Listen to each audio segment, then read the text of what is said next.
काले गोरे का भेद नहीं, इस दिल से हमारा नाता है।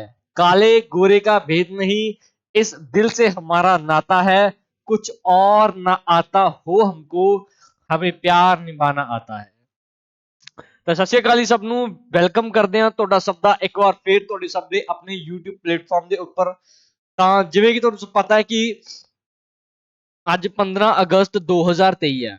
15 ਅਗਸਤ 2023 ਹੈ। ਇਸ ਦਿਨ ਆਪਾਂ ਆਜ਼ਾਦੀ ਲਈ ਸੀ ਗੋਰਿਆਂ ਤੋਂ। ਆਜ਼ਾਦੀ ਲਈ ਸੀ ਗੋਰਿਆਂ ਤੋਂ, ਬੜੇ ਲੜ ਕੁੱਟ ਕੇ ਮਾਰ ਕੇ ਭਜਾਈ ਸੀ।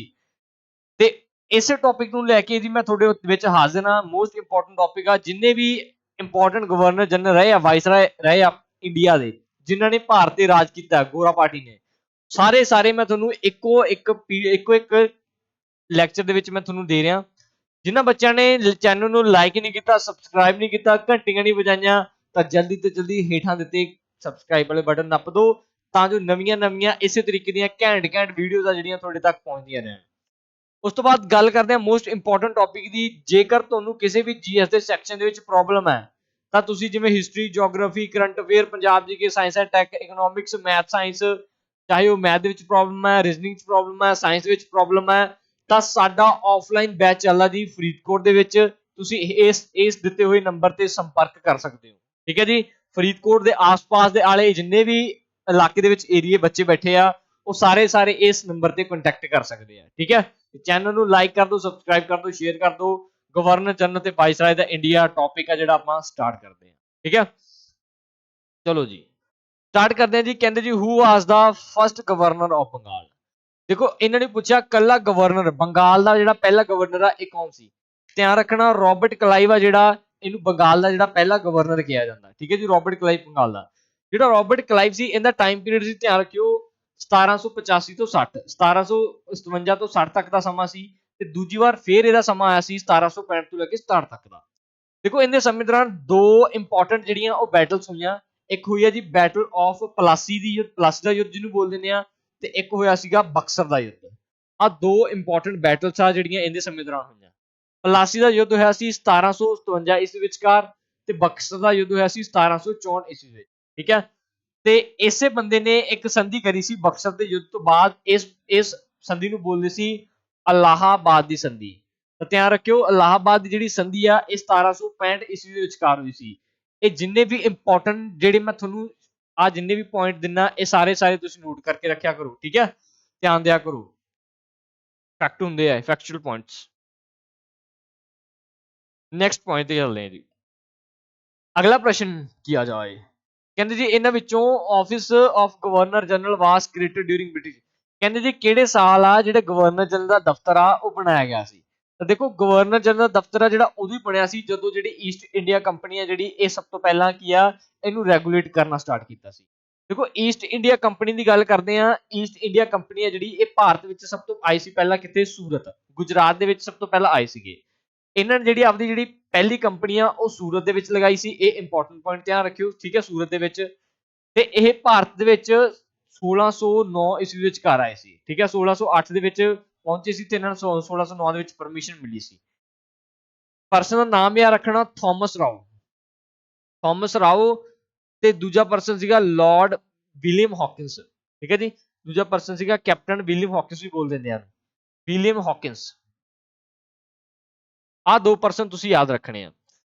ਇਹ ਦੋਨਾਂ ਨੇ ਕੀ ਕੀਤਾ ਸੀ, India British East India company ਦੀ ਸੈਟਅਪ ਕਰਨ ਵਾਲੇ ਇਹੀ ਦੋ ਬੰਦੇ ਸੀ।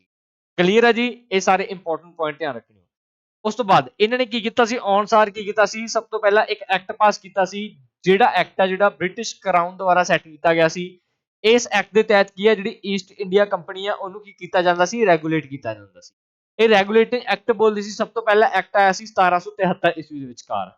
ਇਹਦੇ ਤਹਿਤ ਕੀ ਕੀਤਾ ਗਿਆ ਸੀ, ਜਿਹੜਾ ਜਨਰਲ ਆਫ ਬੰਗਾਲ ਆ ਜਿਹੜਾ ਉਹਦੀ ਪੋਸਟ ਗਵਰਨਰ ਜਨਰਲ ਬੰਗਾਲ ਆ ਉਹਦੀ ਪੋਸਟ ਕ੍ਰੀਏਟ ਕੀਤੀ ਗਈ ਸੀ। ਠੀਕ ਹੈ ਜੀ।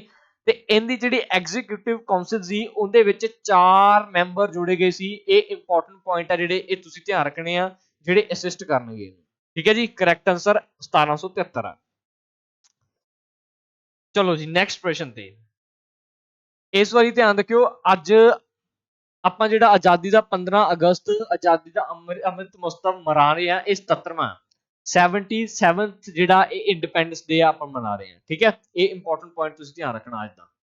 ਇਸੇ ਲਈ ਆਪਾਂ ਅੱਜ ਮੋਸਟ ਘੈਂਟ ਸੈਸ਼ਨ ਲੈ ਕੇ ਆਏ ਹਾਂ ਅੰਗਰੇਜ਼ਾਂ ਨੇ ਕੀ ਅੰਗਰੇਜ਼ਾਂ ਨੇ ਖੋਇਆ ਇੰਡੀਆ ਦੇ ਵਿੱਚ ਆ ਕੇ ਕੀ ਅੰਗਰੇਜ਼ਾਂ ਨੇ ਪਾਇਆ ਭਾਰਤੀਆਂ ਨੇ ਕੀ ਖੋਇਆ ਤੇ ਭਾਰਤੀਆਂ ਨੇ ਕੀ ਪਾਇਆ ਠੀਕ ਹੈ ਸਾਰੇ ਇੰਪੋਰਟੈਂਟ ਟੌਪਿਕ ਹੈ ਕਹਿੰਦੇ ਜੀ first governor general Bengal Bengal ਦਾ ਜਿਹੜਾ ਪਹਿਲਾ ਗਵਰਨਰ ਜਨਰਲ ਆ ਦੇਖੋ ਪਹਿਲਾ ਕੱਲਾ ਗਵਰਨਰ ਪੁੱਛੇ ਬੰਗਾਲ ਦਾ ਤਾਂ ਉਹ ਹੈਗਾ ਜੀ ਰੋਬਰਟ ਕਲਾਈਵ ਜੇ ਪੁੱਛ ਲਏ ਕਿ ਗਵਰਨਰ ਜਨਰਲ ਕੌਣ ਸੀਗਾ ਤਾਂ ਧਿਆਨ ਰੱਖਿਓ ਵਾਰਨ ਹੈਸਟਿੰਗ ਨੂੰ ਕੀ ਬੋਲਿਆ ਜਾਂਦਾ ਸੀ ਪਹਿਲਾ ਗਵਰਨਰ ਜਨਰਲ ਆਫ ਬੰਗਾਲ ਬੋਲਿਆ ਜਾਂਦਾ ਹੁਣ ਗਵਰਨਰ ਜਨਰਲ ਬੰਗਾਲ ਦੇ ਸਮੇਂ ਦੌਰਾਨ ਕੀ ਕੁਝ ਇੰਪੋਰਟੈਂਟ ਹੋਇਆ ਸਾਰੇ ਇੰਪੋਰਟੈਂਟ ਪੁਆਇੰਟ ਡਿਸਕਸ ਕਰਦੇ ਆ ਆਜੋ ਆ ਸਲਾਈਡ ਤੇ ਆਜੋ ਦੇਖੋ ਗਵਰਨਰ ਜਨਰਲ ਬੰਗਾਲ ਆ ਜਿਹੜਾ ਇਹ ਕੌਣ ਸੀਗਾ ਲਾਰਡ ਵਾਰਨ ਹੈਸਟਿੰਗ ਇਹਨੇ ਸਮੇਂ ਨੇ ਕੀ ਕੀਤਾ ਸੀ ਡੂਅਲ ਗਵਰਨਮੈਂਟ ਨੂੰ ਖਤਮ ਕਰਤਾ ਸੀ ਜਿਵੇਂ ਮੈਂ ਤੁਹਾਨੂੰ ਪਹਿਲਾਂ ਹੀ ਦੱਸਿਆ ਸੀ 1765 ਈਸਵੀ ਵਿੱਚ ਇੱਕ ਸੰਧੀ ਹੋਈ ਸੀ ਇਹਨੂੰ ਬੋਲਿਆ ਜੀ ਅਲਾਹਾਬਾਦ ਦੀ ਸੰਧੀ ਕੀਤੀ ਗਈ ਸੀ ਅਲਾਹਾਬਾਦ ਦੇ ਵਿੱਚ ਇੱਥੇ ਦੋਹਰੀ ਜਿਹੜੀ ਗਵਰਨਮੈਂਟ ਆ ਉਹ ਸਟਾਰਟ ਕੀਤੀ ਸੀ ਅੱਧੀ ਗਵਰਨਮੈਂਟ ਆ ਜਿਹੜੀ ਇਹ ਮੁਗਲ ਐਮਪਾਇਰ ਦੁਆਰਾ ਚਲਾਈ ਜਾਂਦੀ ਸੀ ਤੇ ਅੱਧੀ ਗਵਰਨਮੈਂਟ ਜਿਹੜੀ ਇਹ ਇੰਗਲਿਸ਼ ਐਮਪਾਇਰ ਦੁਆਰਾ ਚਲਾਈ ਜਾਂਦੀ ਸੀ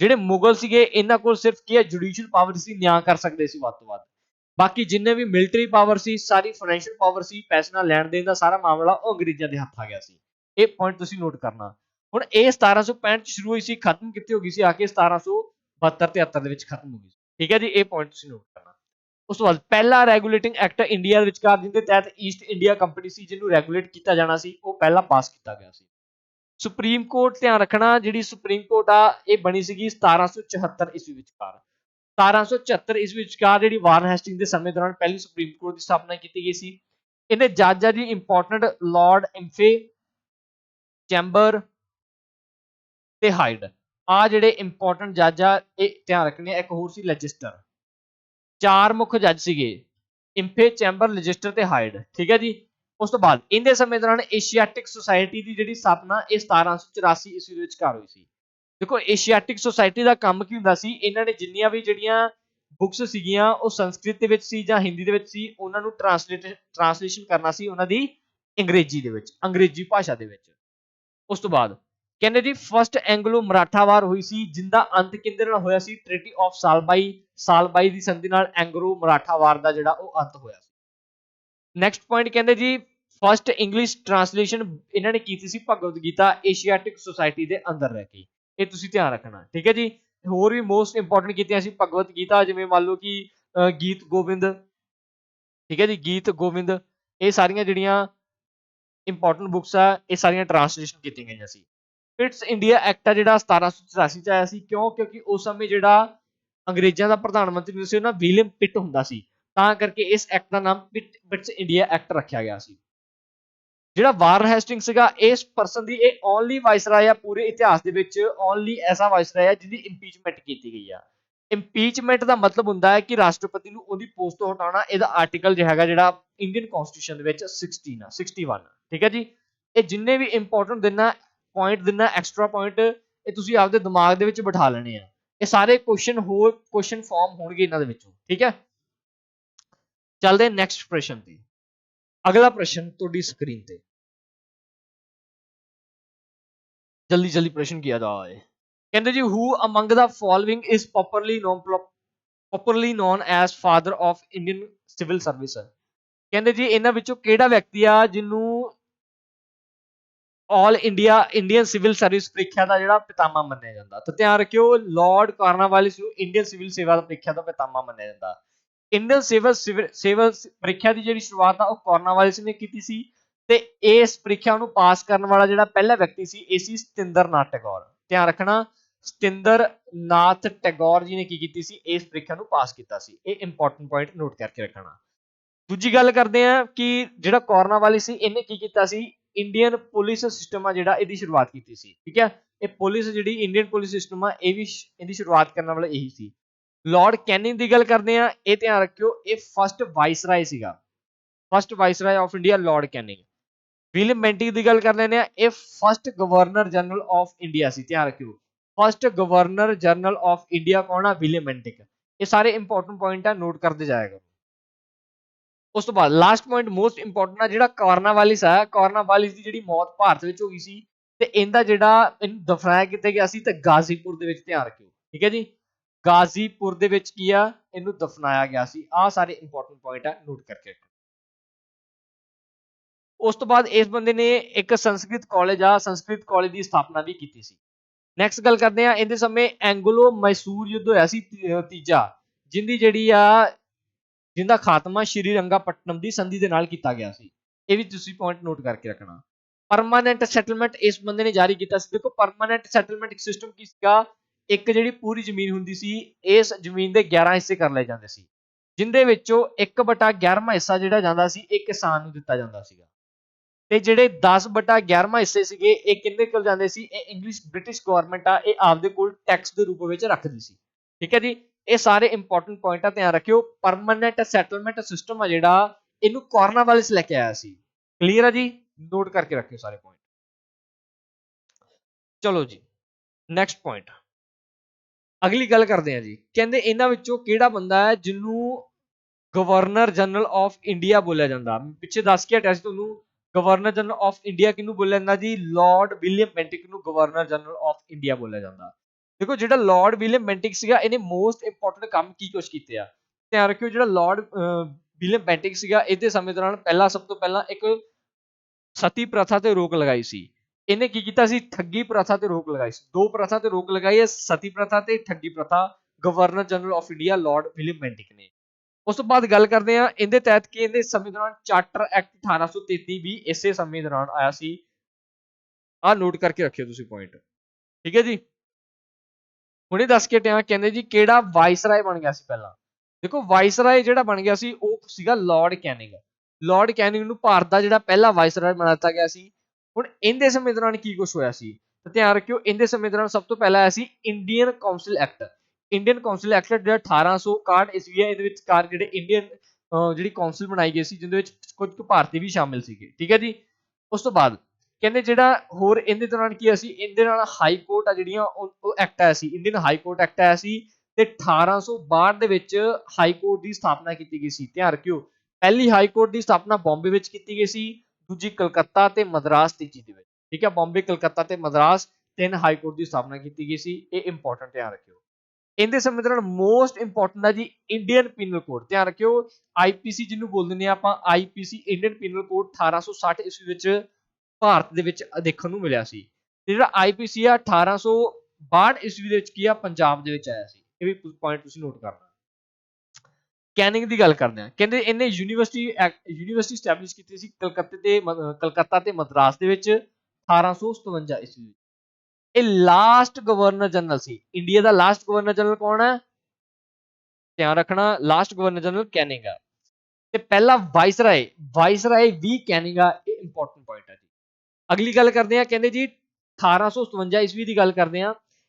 1857 ਈਸਵੀ ਤੁਹਾਨੂੰ ਪਤਾ ਕਿ ਬਹੁਤ ਵੱਡੀ ਕ੍ਰਾਂਤੀ ਹੋ ਗਈ ਸੀਗੀ। ਜਿਹੜੇ ਭਾਰਤੀ ਲੋਕ ਸੀ ਇਹਨਾਂ ਨੇ ਕੀ ਕੀਤੀ ਸੀ, ਇੱਕ ਇੰਡੀਅਨ ਰੈਵੋਲੂਸ਼ਨ ਆਪਾਂ ਬੋਲਦੇ ਰਿਵੋਲਟ ਕਰਤਾ ਸੀ। ਠੀਕ ਹੈ, 1857 ਈਸਵੀ ਦਾ ਵਿਦਰੋਹ ਆ ਜਿਹੜਾ ਉਹ ਪਹਿਲੇ ਵਾਰੀ ਭਾਰਤੀਆਂ ਦੁਆਰਾ ਇੱਥੇ ਕੀਤਾ ਗਿਆ ਸੀ। ਠੀਕ ਹੈ ਜੀ, ਇੱਕ ਅੰਗਰੇਜ਼ੀ ਹਕੂਮਤ ਨੂੰ ਦਬਾਉਣ ਦੇ ਲਈ।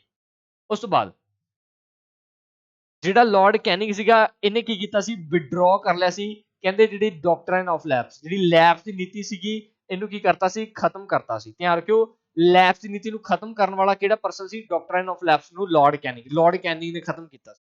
ਇਹ ਸਾਰੇ ਪੁਆਇੰਟ ਤੁਸੀਂ ਧਿਆਨ ਰੱਖਣੇ ਹੋ। 1857 ਈਸਵੀ ਤੋਂ ਬਾਅਦ ਦੀ ਗੱਲ ਕਰਦੇ ਆ, ਕਹਿੰਦੇ ਜਿਹੜਾ governor general of India the post ਸੀ ਨਾ, ਇਹਨੂੰ ਚੇਂਜ ਕਰਕੇ ਵਾਇਸਰਾਏ ਦੀ ਪੋਸਟ ਬਣਾਤੀ ਸੀ। 1857 ਈਸਵੀ ਤੋਂ ਬਾਅਦ ਗਵਰਨਰ ਜਨਰਲ ਦੀ ਪੋਸਟ ਨੂੰ ਬਦਲ ਕੇ ਵਾਇਸਰਾਏ ਦੀ ਪੋਸਟ ਬਣਾ ਦਿੱਤਾ ਗਿਆ ਸੀ। ਨੈਕਸਟ ਪ੍ਰਸ਼ਨ ਤੇ ਚੱਲਦੇ ਆ ਜੀ। ਕਹਿੰਦੇ ਇਹਨਾਂ ਵਿੱਚੋਂ who was the first governor general of independent India. ਆਜ਼ਾਦ ਭਾਰਤ ਦੀ ਗੱਲ ਕਰਦੇ ਆ। ਦੇਖੋ ਆਜ਼ਾਦ ਭਾਰਤ ਦੀ 1947 ਦੇ ਵਿੱਚ ਦੇਸ਼ ਆਜ਼ਾਦ ਹੋਇਆ, ਉਸ ਸਮੇਂ ਇੰਡੀਆ ਦਾ ਗਵਰਨਰ ਜਨਰਲ ਬਣਾਇਆ ਗਿਆ ਸੀ ਲਾਰਡ ਮਾਊਂਟਬੈਟਨ ਨੂੰ। ਦੇਖੋ ਇਹ ਜਿਹੜਾ ਮਾਊਂਟਬੈਟਨ ਸੀਗਾ, ਇਹ ਇੱਕ ਇੰਗਲਿਸ਼ ਬੰਦਾ ਸੀਗਾ। ਜੇ ਪੁੱਛੇ ਕਿ ਪਹਿਲਾ ਕੋਈ ਇੰਡੀਅਨ ਗਵਰਨਰ ਜਨਰਲ, ਇਹ ਸੀਗੇ ਜੀ ਸੀ ਰਾਜਗੋਪਾਲਾਚਾਰੀ। ਧਿਆਨ ਰੱਖਣਾ, ਸੀ ਰਾਜ ਗੋਪਾਲਾਚਾਰੀ। ਇਹ ਇੰਪੋਰਟੈਂਟ ਪੁਆਇੰਟ ਆ, ਤੁਸੀਂ ਨੋਟ ਕਰਕੇ ਰੱਖਣੇ ਆ ਸਾਰੇ। ਠੀਕ ਹੈ, ਆ ਚੱਕੋ, ਸਾਰੀ ਸਲਾਈਡ ਇੰਪੋਰਟੈਂਟ ਆ ਜੀ। ਕਹਿੰਦੇ first governor general of Bengal ਸੀਗਾ ਇਹ ਵਾਰਨ ਹੈਸਟਿੰਗ ਨੂੰ। ਜੇ ਪੁੱਛ ਲਏ ਕਹਿੰਦੇ ਕੱਲਾ ਗਵਰਨਰ ਕਿਹਨੂੰ ਬੋਲਦਾ, ਤਾਂ ਰੋਬਰਟ ਕਲਾਈਵ ਸੀਗਾ। ਠੀਕ ਹੈ, ਰੋਬਰਟ ਕਲਾਈਵ। ਹੁਣ ਗਵਰਨਰ ਜਨਰਲ ਬੰਗਾਲ ਆ ਤਾਂ ਵਾਰਨ ਹੈਸਟਿੰਗ ਆ। ਉਸ ਤੋਂ ਬਾਅਦ ਕਹਿੰਦੇ ਇੱਕ ਚਾਰਟਰ ਐਕਟ ਪੇਸ਼ ਕੀਤਾ ਗਿਆ ਸੀ 1833 ਦੇ ਵਿੱਚ, ਕਿਹੜਾ ਜੀ, ਗਵਰਨਰ ਜਨਰਲ ਆਫ ਬੰਗਾਲ। ਠੀਕ ਹੈ, 1833 ਵਿੱਚ ਚਾਰਟਰ ਐਕਟ ਆਇਆ ਸੀ। ਇਹਦੇ ਤਹਿਤ ਕੀ ਹੈ ਜੀ, governor general of British India ਬਣਾ ਦਿੱਤਾ ਗਿਆ ਸੀ 1833 ਵਿੱਚ। ਠੀਕ ਹੈ, governor general of British India ਬਣਾ ਦਿੱਤਾ ਗਿਆ ਸੀ ਇਸ ਐਕਟ ਦੇ ਤਹਿਤ। ਜਿਹੜਾ ਲਾਰਡ ਕੈਨਿੰਗ ਸੀਗਾ, ਇਹ ਫਸਟ ਵਾਇਸਰਾਏ ਸੀਗਾ ਬ੍ਰਿਟਿਸ਼ ਇੰਡੀਆ ਦਾ। ਮੋਸਟ ਇੰਪੋਰਟੈਂਟ ਪੁਆਇੰਟ ਆ। ਲਾਰਡ ਮਾਊਂਟਬੈਟਨ ਆ ਜਿਹੜੀ ਇਹਨੂੰ ਕੀ ਬਣਾਤਾ ਸੀ ਆਜ਼ਾਦ ਭਾਰਤ ਦਾ ਜਿਹੜਾ ਪਹਿਲਾ, ਦੇਖੋ 1947 ਦੇ ਵਿੱਚ 15 ਅਗਸਤ 1947 ਦੇ ਵਿੱਚ ਜਿਹੜਾ ਮਾਊਂਟਬੈਟਨ ਆ ਉਹਨੂੰ ਬਣਾਇਆ ਗਿਆ ਸੀ, ਇਹ ਤੁਸੀਂ ਧਿਆਨ ਰੱਖਣਾ, ਠੀਕ ਹੈ। ਉਸ ਤੋਂ ਬਾਅਦ ਰਾਜਗੋਪਾਲਾਚਾਰੀ ਇਹ ਲਾਸਟ ਗਵਰਨਰ ਜਨਰਲ ਸੀ ਫ੍ਰੀ ਇੰਡੀਆ ਦੇ, ਤੇ ਓਨਲੀ ਭਾਰਤੀ ਸੀਗੇ, ਠੀਕ ਹੈ, ਧਿਆਨ ਰੱਖਿਓ, the only Indian governor general, most important point ਆ ਜੀ, ਇਹ ਧਿਆਨ ਰੱਖਣਾ, ਕਲੀਅਰ ਆ, ਤਾਂ ਨੱਪ ਕੇ ਰੱਖੋ ਰੇਸ। ਅਗਲਾ ਪੁਆਇੰਟ ਕਹਿੰਦੇ ਜੀ ਮੈਚ ਦੀ ਕਾਲਮ ਆ, match the column, match the column दसो जी, छोटा सा शेयर, कहते जी वक्त के साथ बदल जाओ, वक्त के साथ बदल जाओ, अगर वक्त नहीं बदला तो बहुत कुछ पछताओगे, ठीक है। वक्त के साथ, वक्त के नाल, समय के नाल नाल आपदे आप नूं बदलते रहना चाहिए, जेकर कदे तुहानूं वक्त नहीं बदलिया ना तो तुसीं जिंदगी दे विच बहुत औखे हो, जिस तरीके जिस तरीके दा वक्त आ उवें दी सिचुएशन दे विच आपदे आप नूं ढालना सीखो, ठीक है, ये इंपॉर्टेंट पॉइंट। चलो जी, ये दुनिया आ जाओ जी, कहते जी वारन हेस्टिंग की गल करते हैं। देखो वारन हेस्टिंग सीगा जिहड़ा ये पहला गवर्नर जनरल ऑफ इंडिया सी, इस इहदे समय दौरान इहदे समय कीता सी अबॉलिशन कीता सी डुअल सिस्टम दा, ध्यान रखियो दोहरी सरकार सी, इहदा खात्मा कीता सी। कॉर्नवालिस की लेके आया सी, सब ये लेके आया सी जी परमानेंट सेटलमेंट सिस्टम आ पिया जी। जॉन शोर, तो ध्यान रखियो जॉन शोर ने की कीता सी, इहने नॉन इंटरफेरेंस दी पॉलिसी एडी ओपन लेके आंदी सी, ते वेल्सले लेके आया सी सबसिडरी अलायंस, ये जिहड़ी मैच दी कॉलम सी, ठीक है। उस तो बाद हैस्टिंग की गल करते हैं, इंपॉर्टेंट, कहते जो लॉर्ड हैस्टिंग्स है ਇਹਦਾ ਸਮਾਂ ਸੀ 1823 ਤੋਂ ਲੈ ਕੇ 13 ਤੋਂ ਲੈ ਕੇ 23 ਤੱਕ, ਇਹ ਕਹਿੰਦੇ ਓਨਲੀ ਗਵਰਨਰ ਜਨਰਲ ਆ ਬੰਬੇ ਦਾ ਜਿਹੜਾ ਡੈਜ਼ਿਗਨੇਟਡ ਕੀਤਾ ਗਿਆ ਸੀ ਪ੍ਰੈਜ਼ੀਡੈਂਟ ਹੀ, ਪ੍ਰਧਾਨ ਜਿਹੜਾ ਚੁਣਿਆ ਗਿਆ ਸੀ ਬੰਬੇ ਦਾ ਪ੍ਰਧਾਨ, ਠੀਕ ਹੈ। ਇੰਡੀਅਨ ਸਲੇਵਰੀ ਐਕਟ ਆ ਜਿਹੜਾ 1843 ਵਿੱਚ ਆਇਆ ਸੀ, ਜਿੰਦੇ ਤਹਿਤ ਕੀ ਜਿਹੜੇ ਸਲੇਵ ਆ ਨੌਕਰ ਉਹ ਰੱਖੇ ਜਾਂਦੇ ਸੀਗੇ, ਠੀਕ ਹੈ ਜੀ, ਇਹ ਇੰਪੋਰਟੈਂਟ ਪੁਆਇੰਟ। ਜਿਹੜਾ ਐਲਨ ਬਰੋ ਸੀ, ਲਾਰਡ ਐਲਨ ਬਰੋ ਸੀਗਾ, ਇਹਦੇ ਸਮੇਂ ਦੌਰਾਨ ਕੀ ਹੋਇਆ ਸੀ ਜਿਹੜਾ ਸਲੇਵਰੀ ਸਿਸਟਮ ਸੀਗਾ, ਸਲੇਵਰੀ ਪ੍ਰਥਾ, ਇਹਨੂੰ ਕੀ ਆ ਖਤਮ ਕਰ ਦਿੱਤਾ ਗਿਆ ਸੀ, ਇਹ ਵੀ ਇੰਪੋਰਟੈਂਟ ਪੁਆਇੰਟ ਨੋਟ। ਲਾਰਡ ਡਫਰਿਨ ਦੀ ਗੱਲ ਕਰਦੇ ਆ, ਤਾਂ ਧਿਆਨ ਰੱਖਿਓ ਜਿਹੜਾ ਲਾਰਡ ਡਫਰਿਨ ਸੀ ਨਾ, ਇਸ ਦੇ ਪਤੇ ਇਹਦੇ ਸਮੇਂ ਦੌਰਾਨ ਇੰਡੀਅਨ ਨੈਸ਼ਨਲ ਕਾਂਗਰਸ ਦੀ ਜਿਹੜੀ ਸਥਾਪਨਾ ਉਹ 1885 ਈਸਵੀ ਦੇ ਵਿਚਕਾਰ ਤੇਜਪਾਲ ਸੰਸਕ੍ਰਿਤ ਕਾਲਜ ਵਿੱਚ ਹੋਈ ਸੀ, ਧਿਆਨ ਰੱਖਣਾ ਕਿੱਥੇ ਹੋਈ ਆ, ਤੇਜਪਾਲ ਸੰਸਕ੍ਰਿਤ ਕਾਲਜ, ਇਹ ਕਿੱਥੇ ਆ ਜੀ, ਬੰਬੇ ਦੇ ਵਿੱਚ ਆ। ਜਿਹੜੇ ਇਹਦੀ ਸਥਾਪਨਾ ਹੋਈ ਸੀ ਕਦੋਂ, 1885 ਵਿੱਚ ਬੰਬੇ ਵਿੱਚ ਹੋਈ ਸੀ। ਸ਼ੁਰੂ ਦੇ ਵਿੱਚ ਇਹਦੇ ਕਿੰਨੇ ਮੈਂਬਰ ਸੀ, 72 ਮੈਂਬਰ ਸੀਗੇ, ਤੇ ਗੱਲ ਕਰਦੇ ਆ 72 ਮੈਂਬਰ ਜਿਹੜਾ ਇਹਦਾ ਪਹਿਲਾ ਪ੍ਰਧਾਨ ਸੀ, ਇਹ ਕਹਿੰਦੇ ਆ ਜੀ WC ਬੈਨਰਜੀ, ਤੇ ਧਿਆਨ ਰੱਖਿਓ WC ਬੈਨਰਜੀ ਨੂੰ ਕੀ ਆ ਪਹਿਲਾ ਪ੍ਰਧਾਨ ਜਿਹੜਾ ਨਿਯੁਕਤ ਕੀਤਾ ਗਿਆ ਸੀ, ਇਹ ਵੀ ਤੁਸੀਂ ਧਿਆਨ ਰੱਖਣਾ, ਠੀਕ ਹੈ ਜੀ।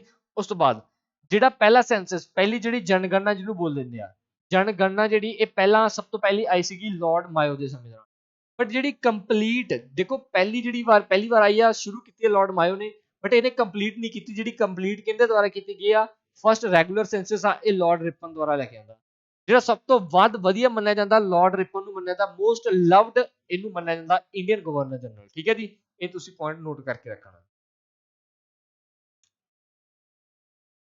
ਅਗਲਾ ਪੁਆਇੰਟ ਜੀ, ਅਗਲਾ ਕੁਐਸਚਨ ਮੈਚ ਦੀ ਕਾਲਮ ਹੀ ਆ, ਧਿਆਨ ਰੱਖਿਓ। ਦੇਖੋ ਸਭ ਤੋਂ ਪਹਿਲਾਂ ਚੱਲਦੇ ਆ, ਮੈਂ ਤੁਹਾਨੂੰ ਇੱਕ ਸਿਸਟਮ ਦੱਸਿਆ ਸੀ ਵਿਲੀਅਮ ਜੌਨਸ, ਦੇਖੋ ਵਿਲੀਅਮ ਜੌਨ ਨੇ ਕੀ ਕੀਤਾ, ਏਸ਼ੀਆਟਿਕ ਸੁਸਾਇਟੀ ਦੀ ਸਥਾਪਨਾ ਕੀਤੀ ਆ।